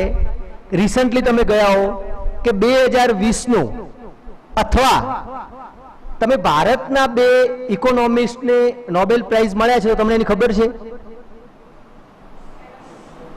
અમર્ત્ય સેન અને લાસ્ટ જે આગળના વર્ષમાં US પણ આપણા ઇન્ડિયાના હતા એ બેનર્જી. તો આ તમે ટ્રેપમાં લઈ જાય. હું પૂછું કે મને શું ગમે, તો કે અર્નેસ્ટ હેમિંગવે. તો કે અર્નેસ્ટ હેમિંગવેની 5 નવલકથાના નામ બોલો તમે. હવે મને ગમે તો મને ખબર હોવી જોઈએ ને. હું એમ કહું કે મને પન્નાલાલ ગમે છે, તો મને એમ કે પન્નાલાલની 5 વાર્તા બોલો, તો મને ખબર તો હોવી જોઈએ ને. તો તમે જે બોલો ને એવો જવાબ આપવાનો કે એને 5-25 વસ્તુ આપણે જાણીએ છીએ. અને ઇન્ટરવ્યુ ભવિષ્યમાં કોઈ ફેસ કરો ને, જવાબ ના આવડતો હોય તો સ્પષ્ટ ના પાડજો, સ્પષ્ટ, ચોખ્ખો. તમે 10 જવાબ ના પાડીને પણ સિલેક્ટ થઈ શકો, અને 5 ખોટા અને 5 સાચા જવાબ આપીને સિલેક્ટ ના થઈ શકો. નથી આવડતું તો એવું કહેવાનું કે મને આના વિશે ખ્યાલ નથી. જ્યારે પણ ઇન્ટરવ્યુમાં જાઓ ત્યારે કદી ગોળ ગોળ જવાબ નહીં, સ્પષ્ટ એકદમ ચોખ્ખો. મેથ્સમાં 1 + 1 = 2. તો આ ઇન્ટરવ્યુનું ધ્યાન રાખજો. અને છેલ્લે જે મારે તમને મહત્વની વાત કરવાની છે, વાત કરીને પૂરું કરી દઈએ, બરાબર? જે પાછું જીવનલક્ષી વાત, એમ કે લેખક છું તો જીવનની વાત તો કરવી પડે ને. બધાને હોય છે, પણ એક બુક સજેસ્ટ કરું છું, એનું હિન્દી અનુવાદ છે નેલ્સન મંડેલાની long walk to freedom. Long walk to freedom આ બુક વાંચજો. આ બુક વાંચ્યા પછી મેં કેટલાક વિચારો જાતે ક્રિએટ કર્યા છે. એ વિચારો કે હું વાત પૂર્ણ કરું છું. અને આ વિચારોનું અર્થઘટન હું નહીં કરું, ખાલી તમે વાક્યો સાંભળવાના છે. પ્રેમમાં પડો તો દાજશો, એટલે કોઈને કહેવું નહીં કે મને દગો કર્યો. આ પહેલી શરત જીવન જીવવાની. બીજી શરત, દુઃખના રોદણા રડતા નહીં. દુઃખના તમે કોઈને કહેતા જ નહીં કે મને દુઃખ છે. કોને દુઃખ નથી? નેલ્સન મંડેલાને ખાવામાં છે ને કાંકરા આપતા, કાંકરા રેતના. એટલે તમને કોઈ ખાવામાં કાંકરા તો નથી આપતું ને. બસ આટલો પ્રભુનો આભાર માનવાનો. ત્રીજું, જ્યારે બી ઉદાસી લાગે, મૂડ ના હોય, ત્યારે બાળકો સાથે રમવાનું. બાળકો સાથે રમતા શીખવો તો જિંદગી છે ને વિસ્મયકારી બનશે. ત્રીજું, વોટ્સએપ કે મેસેન્જર માં ગર્લફ્રેન્ડ કે બોયફ્રેન્ડને આઈ લવ યુ લખવું નહીં. માત્ર લવ કરો, અન્યથા નાની નાની બાબતમાં આફત આવી જશે. એટલે બચતા રહેવાનું. મેસેન્જર બહુ જ ખતરનાક છે. વોટ્સએપનો કંટ્રોલ આપણા હાથમાં છે. મેસેન્જર બહુ જોખમી છે. અજાણ્યા લોકો પણ આપણને ગમે તેવા મેસેજ કરી શકે, રણછોડ કાકા, અને નવી પેઢીને ભરમાવી શકે. તો આ બાબતથી બરાબર સાવધાન રહેવાનું. વોટ્સએપ અને મેસેન્જર ખૂબ ખતરનાક. તો આ એક ધ્યાન રાખવાની બાબત છે. પાંચમું, મારું તો નસીબ ફૂટેલું જ છે. આ શબ્દનો પ્રયોગ ક્યારેય ન કરવો. રામ 14 વર્ષ વનવાસ ગયા ને, પાંડવો કેટલા વર્ષ? આટલા વર્ષ વનવાસ અને 1 વર્ષનો અજ્ઞાતવાસ. એ મહાભારતની આપણે વાત કરી જ છે.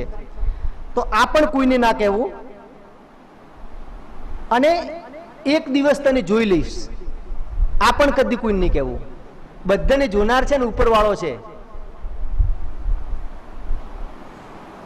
તો આ વાત પણ કોઈ નહીં કરવાની. અને આપણને